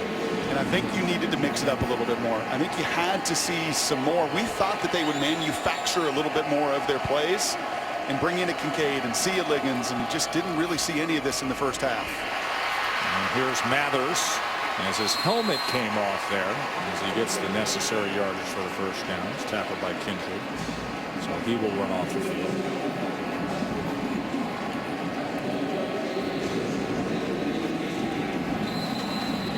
Had an interception in the first half today. Part of that active defensive backfield that has shut down Bo Wallace and the Rebels passing attack. So Devontae Kincaid gets his chance now against TCU. Another first down. And he's going to run it, but that got clogged up quickly. Paul Dawson and Pearson and the rest of that TCU front finding Kincaid. Big 12 Defensive Player of the Year, Big 12 Offensive Player of the Year, Big 12 Coach of the Year. So good at every single level. And Gary so prepared for this game today. Well, Wallace trots back out on the field for Ole Miss.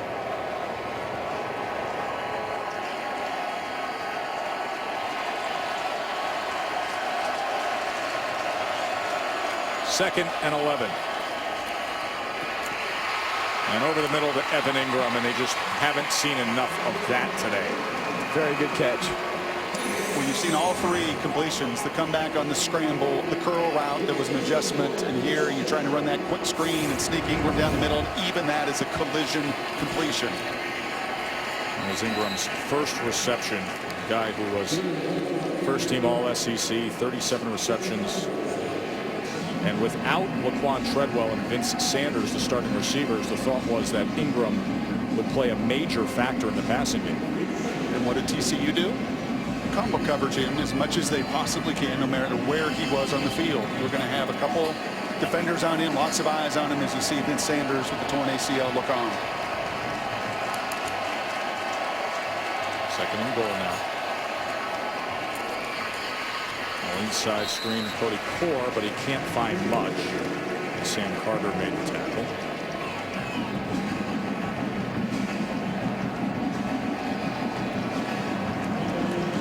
And that's where you miss Laramie Tunsil's athleticism, where he possibly could have got out in front and made that block. The All-SEC and All-America left tackle.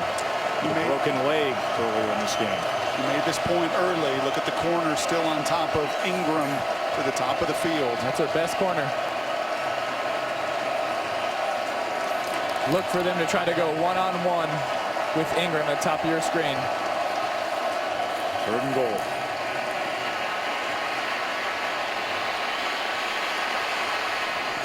Wallace was running out of options as everything was well covered there, and Pearson was coming after him. He looked that way, but TCU was ready. Safety cheated over towards Ingram. And the story of this game, and when you look at this defense that Hugh Freeze has had to match wits with, they're so good situationally, so good on third down and taking the ball away. And even in this area of the field, number 6 in the country at limiting touchdowns, and a fourth down away from doing it once again.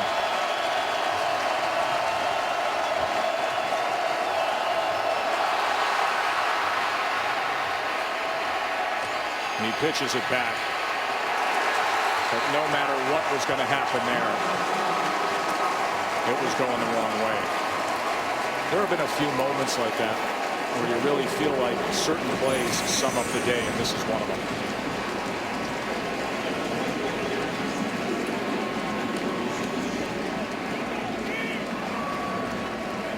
But Wallace was looking to the right that time as Ben Still snapped it. Guys, that was a 15-play drive that started on their own 3-yard line, and they still got a 0 on the scoreboard.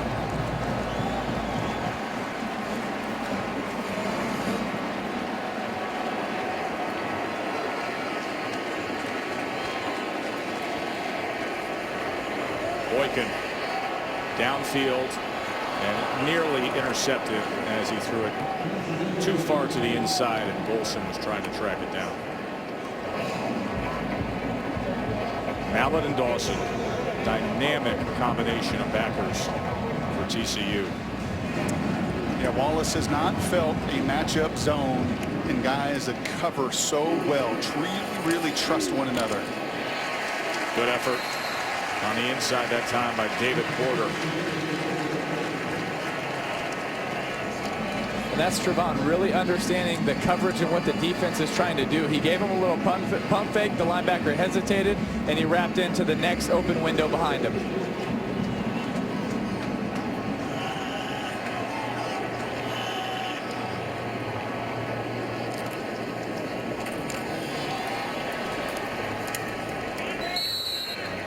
for about 3 yards there.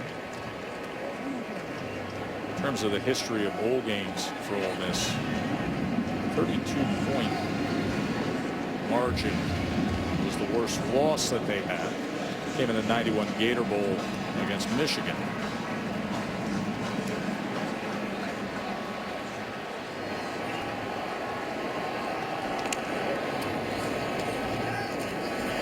Boykin's going downfield again. Over through Listenby.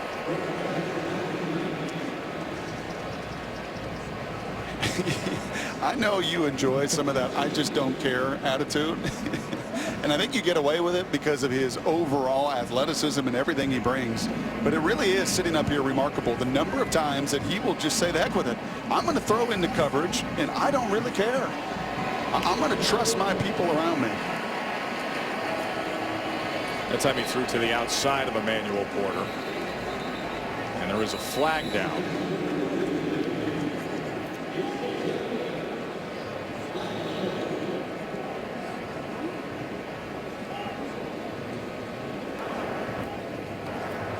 Illegal substitution on the defense. The 12th player did not get off the field. That's a 5-yard penalty. Replay, third down. And that attitude, that gunslinger attitude, is so reflective of this guy right here. Sonny Cumbie up in the booth and Doug Meacham out on the field. That combination that Gary Patterson brought in this offseason to energize, and I think as much as anything, just change the confidence of that group offensively. These are a lot of the same pieces that were 4-8 a year ago and couldn't do anything offensively. And that mindset, that identity, so critical. No question. And you never want to take away that swagger that a team plays with, or the confidence that a quarterback and his receivers play with. So, I mean, you want him to be smart, but you also want him to be aggressive, and that's a fine line of coaching. You know, that's an interesting point you bring up, Brock, when you talk about it's basically the same players as a year ago. This is the most improved offense in the country. What a difference the philosophy, the scheme, the coaching, and the buy-in and execution by these players has made. Yeah, it's amazing what a little success can do.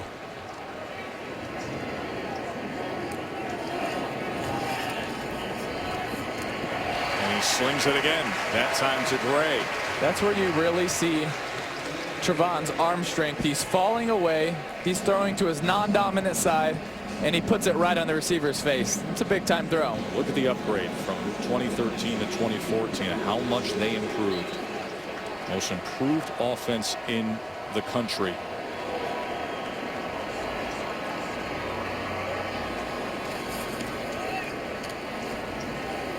Quickly gets it to the outside to Jawan Story. And Tim and I were talking quite a bit coming into this game, and obviously you love to see all the fundamentals, right? All the work that he's going to go, Trevon will work on this offseason, everything that Bo did last offseason to maybe refine the skills. But Tim, I think you made an excellent point when you said, yeah, but part of this is also not putting too much on Boykin. Allow him to play to his strengths without trying to put him in a box. When you have someone that is special, you want to coach them and you want to mold them, but you also you can't take away what they do that is so special. And his ability to make plays and throw the ball sidearm and scramble away from people, you never want to coach that out of him, because that's what makes this guy great, and that's what's made this offense great this year. Plus, they got a few freaks at receivers that go up and catch. They sure do. They have plenty of them. And that guy, Doug Meacham, loves those jump ball plays. What do they say? Hey, if we go 1 for 3 on those jump balls, we're happy. We're happy with that, and that has paid off this year. 3rd and 1. Speed option to the near side. Great block. And Boykin will pick up that 1 yard and then was pushed out. There is a flag down. Chief Brown was the one to get to Boykin.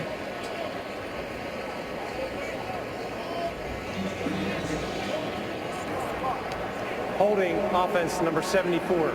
10-yard penalty, third down. That's Big V. Halapalu Vaitai, the right tackle. He's a second-team All Big 12 player. You got some big bookend tackles with Vaitai and Fabulajay on this offensive line. Fabulajay's 6'7", 360. Opposite Vaitai's 6'6", 308. So 3rd and 11 after the penalty. Look at the time Boykin has. And finally chased down from behind by Isaac Gross.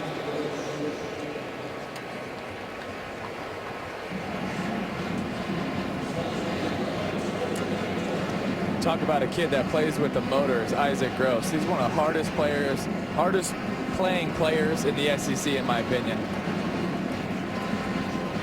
Relentless.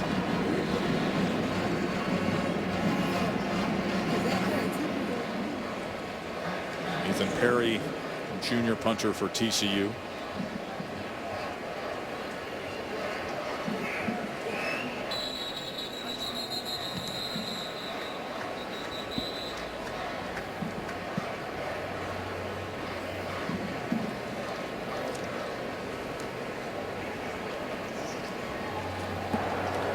False start on the offense, the left guard, 5-yard penalty. Patterson still coaching him up. Yeah, I have a hunch he's thinking about this. I do too, Brock. Boy, would that shutout be quite a statement. Well, this is already a statement. You're talking about the #1 scoring defense. We cannot lose sight of that. Well, we talked coming into this game, an Ole Miss crew that was giving up 13.8 points per game. #1 in all of college football. Speaking of those considered some of the best out there, you'll see one of them in the Vizio Fiesta Bowl. Scooby Wright, the linebacker for Arizona, taking on Boise State. That is still to come as the New Year's 6 continues. I thought this was going to be a good game. I thought this was going to be a competitive game. I think Friday night in San Antonio will be. This is pretty shocking to me, and I kind of hope this is Bo Wallace's final series as well. Wallace does start this 4th quarter and goes downfield and throws it short of Cody Ford. Should Bo Wallace be in the game, Tim? They put David Kincaid in for a series. Yeah, they put Devontae in for a series. Excuse me. But, yeah, I mean, you want to show loyalty to this kid, but when is enough enough? You want to also get him out of there when he has an opportunity to still be healthy at the end of this game, too. He's taking a beating. Well, yeah, he was injured before the half with that right ankle. You saw him limping.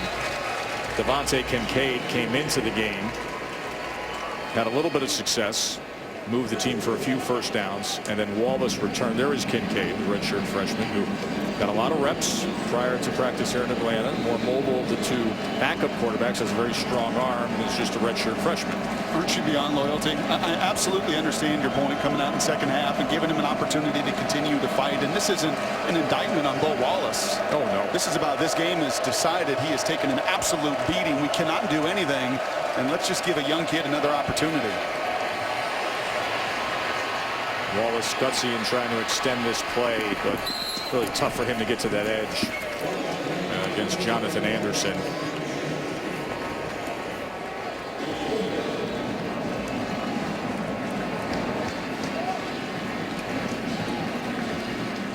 I mean, some of this is also, I have to believe, Tim, Hugh Freeze not wanting Bo to go out on this note. And just trying to find a way to score points. But you know what? You had a 15-play drive where you get down there, the center snaps it early. I mean, as I said, ultimately, I love loyalty in respect and everything else, and you want the best for your guys. But this game's decided. As Gleason punts away. Take a short break and come back to Atlanta, the New Year's 6.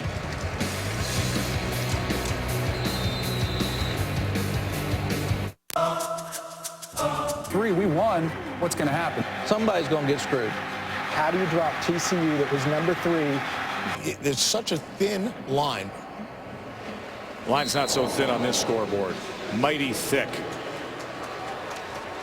The margin here of TCU and their performance against #9 Ole Miss. Listenby gets the completion. So you heard the debate framed as TCU was #3. They beat Iowa State 55-3 to close out the season, named co-champs of the Big 12, and Ohio State gets in. TCU, Baylor from the Big 12 left out of the college football playoff, and then they put on this performance here against Ole Miss, a team that is without their starting receivers, but a team that had some of the best wins in college football this year and a top-notch #1 ranked scoring defense. And they're not taking the foot off the pedal right now.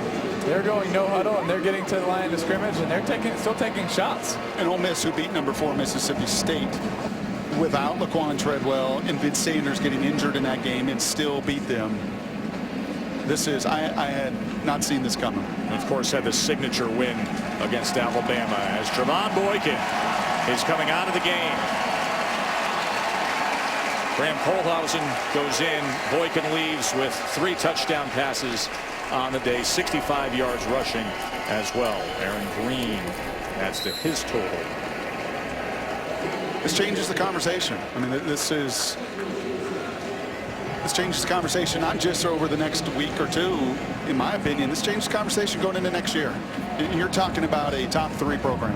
You're returning 10 people offensively, including this guy that's going to be in everybody's conversation about preseason Heisman. You return almost everybody on this offensive group that got better and better as the season evolved and played their best against the #1 defense in college football. Hicks with the carry, and Shannon, you know the story about Trevon Boykin and the quarterback competition coming into this year. There was no guarantee for Boykin, and here he is, blossomed into a Heisman contender this year, finished 4th in this masterful performance, Shannon. He told me that if you would have told him at the beginning of the season if the Heisman would have been on his list of goals, and he just shook his head and he would have said, are you serious, if you told him he was going to finish 4th. But you know, he remained focused, and I asked him if he ever thought about transferring out of TCU when he didn't know if he would have this starting quarterback position. No way is what he told me. It's all about the relationships with these guys. A lot of these guys he was recruited with. And I also spoke with his mom, and he said he never showed his disappointment. He just held his ground and knew he would get his chance. Jaden Oberchrome has made 13 straight field goals, had the game-winning field goal to beat West Virginia on for this 41-yard attempt. And that target line was off to the right, so it stays 42-0 TCU. The start of the New Year's 6 Bowls. It's blowout fashion for TCU is closing in on their 12th win of the season. That'll be more than the total number of wins that the Horned Frogs had in their previous 2 seasons. Wallace out. Devontae Kincaid in. And he escapes the pressure. Throws it downfield and incomplete as Quincy Attaboy-Joe was streaking down the field. We set forth the impact players earlier today. Evan Ingram, only 1 catch. He had to do more than that. He really did. Losing 2 of their biggest playmakers, he had to step up and make plays, but give TCU a lot of credit. They doubled him, and they communicated, and they passed things off, and he wasn't open the entire day.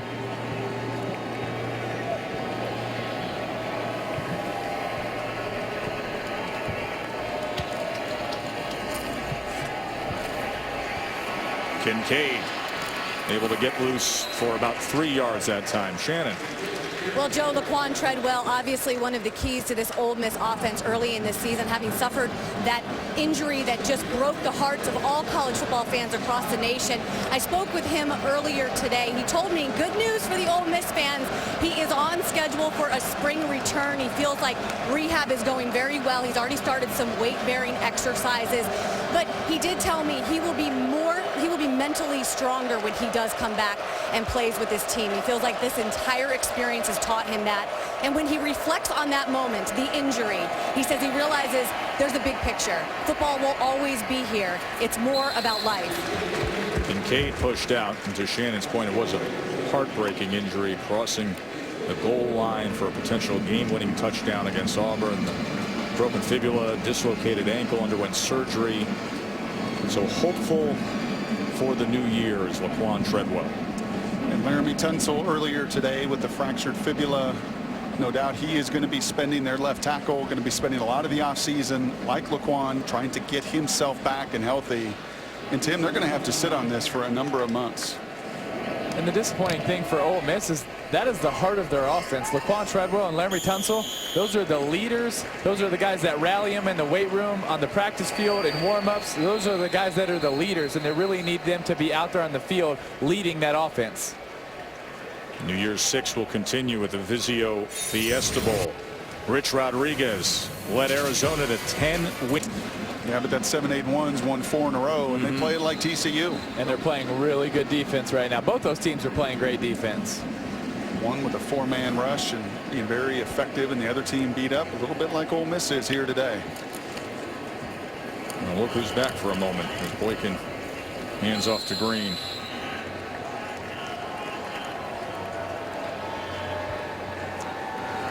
Basically see all the starters, and you've continued to see that both offensively and defensively. And while I liked Wallace getting the opportunity to get off the field and watch the final 10 minutes here, this is also reflective in Gary's attitude both offensively and defensively. You know, the Coach Patterson wants to see that shutout on the defensive end, and I'm sure Sonny Cumbie and Doug Meacham are in his ear saying, let my guys finish it out and close it out. You know, I loved what he said, and I brought it up earlier today about not making the college football playoff when they were number 3 and then won by 52 points. And he said the easy way out would be to complain. The Gary Patterson way was to say, listen, we're going to play a good football team in a major bowl game, New Year's 6 bowl game, and this is what we're going to do. And how much of a louder statement has this made? Picked off as Sinquez Golson spins free at the 25, inside the 20, and down to about the 11-yard line where it came loose right at the end. Is this a fumble, or are they saying it is Ole Miss ball here? Looked like Eccles Looper fell on that ball at the end. Well, let's see what the officials say.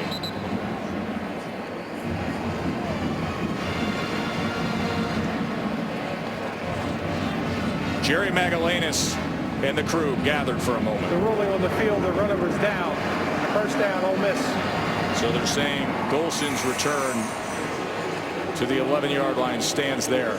You be the judge. Does Eccles Looper strip this ball? That is coming loose. Watch this. That ball is coming loose. Does he gather it again, or is it still loose? And then Looper just rolls with it and gets possession.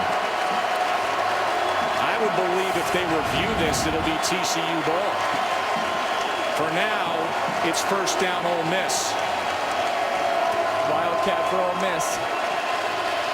Jordan Wilkins, direct snap. He's able to get a little bit of that edge around the corner, and Marcus Mallett finally pushes him out. I think the point you made there, Joe, is initially that ball was moving very clearly, but it almost looked like Golson then secured it before he hit the ground again. Obviously, what the replay booth believes. Very close. Look at it.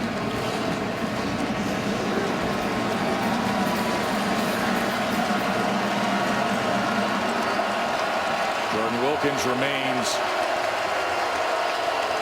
in the wildcat position here on second down, and they were able to track that well with Pearson wrapping up his leg. Where these big guys up front have had an impossible time targeting TCU's front seven. The overall speed and quickness and athleticism, and look at that, you got the starter still in there. Dawson comes back in, not just Gary Patterson and his guys. They're absolutely playing for the shutout right now. Yeah, the people in purple here that have all remained to make a statement to college football. They want that shutout as badly as the guys on the field.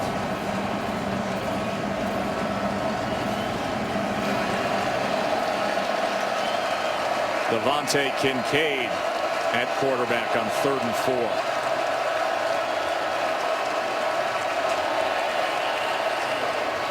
Flag is down as Kincaid runs ahead, and they're going to whistle this.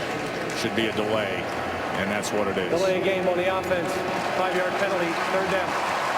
Hugh Freeze says, look at the play clock. He's pointing out where it is.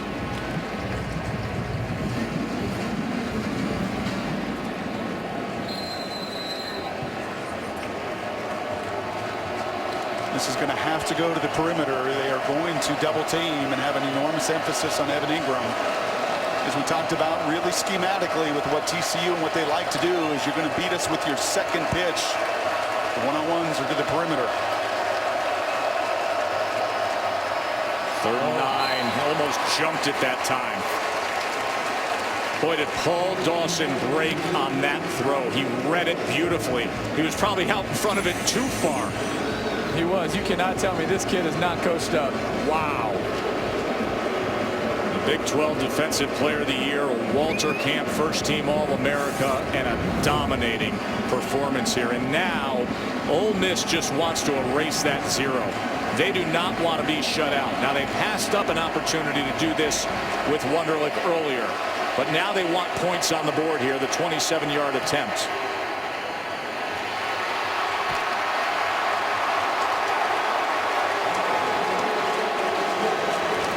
Patterson's defense will not have the shutout. 42-3. Hopefully there'll be closer action coming up. Old squib kick right down the middle is fielded at about the 23. So much of this story tonight has been about the two-time AP Coach of the Year, Gary Patterson, and what he's done with his defensive crew. Look at him keeping Paul Dawson clean. There's no question. Defensive line did a great job, but Paul Dawson's instinct, shooting in a gap, forcing Bo Wallace to make a terrible decision. When we have said their route adjustment and their ability to pass off and play 3-on-2 and some of the matchup zone, and look where Bo has. There's nowhere to go. Has to go nowhere. And to be quite honest with you, he felt a lot of that yesterday. With all of the work, with all of the reps, with all of the time that this bowl preparation has given him and his defensive staff, they were ready for the Rebels today. Jordan Moore with a reception from Bram Holhausen, a walk-on. He's played some mop-up duty this year. He played at Houston to start his career. He played there in 2012 in a few games. He transferred to a junior college and then came to TCU. But obviously, Trey Boykin, in the year he's had, we haven't seen much of Holhausen. Just a little mop-up duty for the walk-on. 42-3, gets himself into the Chick-fil-A Peach Bowl. You think Bram anticipated being in this position today? Going up against the Land Shark defense. And once again, he quickly gets it to Jordan Moore. Moore's another one of these track All-Americans on TCU, and he has looked to find a position that fits him. It was a defensive back, then a linebacker. He's 6'3", 221. Played a little running back and now wide receiver. One thing we've seen today, and you guys so familiar being in the SEC and the SEC Nation all year, is the caliber of athlete. We hear that all the time, right? Well, the size and the speed, and you just look at the overall athleticism of the best conference in college football. And you have really seen, to me, TCU neutralize so much of that and almost be the better, faster team this afternoon. There's no question about that. I've been very impressed scouting TCU this entire season, especially the last few weeks, Brock. We've been breaking them down, and today being able to see them on the field, see how fast they've played. They play fast because they are coached well, they know what they're doing, and they're confident in their scheme, in their game plan. And they also have great athletes. You look at their receivers, 6'3", 6'4", 205, 210, 215. Big-time athletes with a lot of speed. And they're 9 deep, and 8 of them return. And they add 4 more in the recruiting class that, as Gary said yesterday, they're just their 3rd year into the Big 12. And Gary Patterson has a recruiting philosophy that has worked well for him. He wants speed athletes who have touched the ball in their career, and then he will find a place for you. Desmond White with the reception and the first down. You will never see a program that takes more running backs, receivers, high school option quarterbacks, and figures out how they can contribute on the field somewhere. He takes the best athlete and then finds a position for him. Well, that little guy that just caught the pass, completely indicative of that. Desmond White at 5'7", 150 pounds, was the 6A Player of the Year in the state of Texas as a quarterback. And he's going to come here, and you know what he's going to be. He's going to be a dynamic little slot receiver and running back and H-back. And he's their Wildcat quarterback. And he played at DeSoto High, powerhouse school. And had no chance at all. And keep in mind, Patterson, when they were in the Mountain West, made the transition to the Big 12. He knew that there had to be some upgrades along the way. look at how quickly he's gotten to that point where the overall athlete is of that caliber. Yes, and he made the decision, and this wasn't a one-year decision. He said he'd been sitting on systematically what they were going to do offensively, because after 3 years in the Big 12, he knew up front to really protect his guys up front and to even level that playing field when you get up against these elite caliber defenses. To play with this timing, this tempo, and in this system really allows those perimeter players to flourish. Boris Johnson with the carry. Give Patterson credit, brings in Sonny Cumbie. Doug Meacham goes in a different way and takes a little bit of the best of both worlds. You go no huddle, you go hurry up, you go spread. You get elements of the Mike Leach passing game, but yet the spread option attacked. Lots of unique run game, and I really love what you said earlier, Joe, that stood out to you, it stood out to all of us, when Gary very frankly said, hey, at TCU, we weren't going to gripe. We weren't going to complain. We were going to let our actions on the field and the opportunity they had against the #9 team in America to speak volumes reminds me, Tim, of those coaches that you and I have had through the years that are screamers and yellers. That eventually some of that falls a little quiet, and the loudest statement that you can make is not through your word, but through your action, and that's what they've done today. And they're absolutely making a big statement against a very good team in Ole Miss. A statement that's going to carry through to tomorrow night, when there will be probably many watching the All-State Sugar Bowl and sizing up Ohio State. Now listen, Ohio State is playing good a football down the stretch of the season, as anybody is. Did he just headbutt him? Yes, he did. You gotta love it.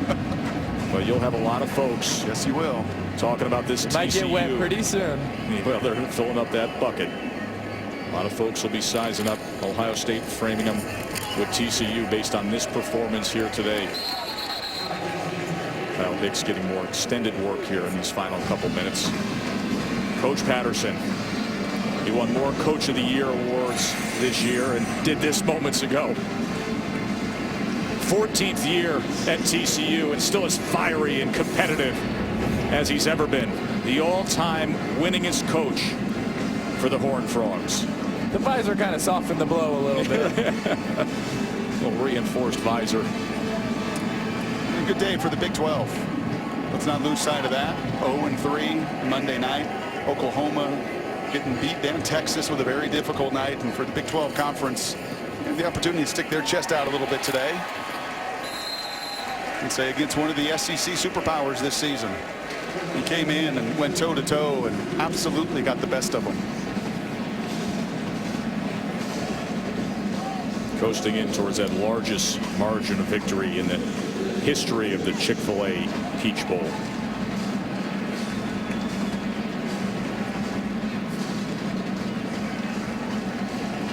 Boykin wanted to get that bucket into his hands. And you're going to hear a lot of hype of Trevon Boykin and this TCU team all off season. And you know what you're going to hear from Hugh Freeze in his comments after the game, much like he was at halftime, a class act. Has the utmost respect for Gary in this program. And you're going to, I think, hear him be very honest, lay it out there, that they just got whipped in every single way this afternoon. And I think these are two of the classiest coaches in college football, and they represent this game in a great way.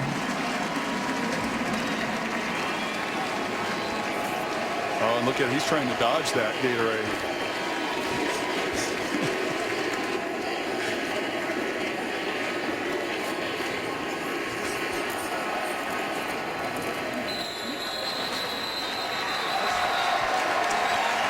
He didn't dodge it. He was trying, and though. he doesn't mind it.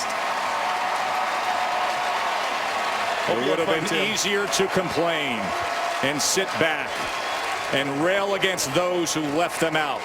Instead, they came into the New Year 6 and they dominated.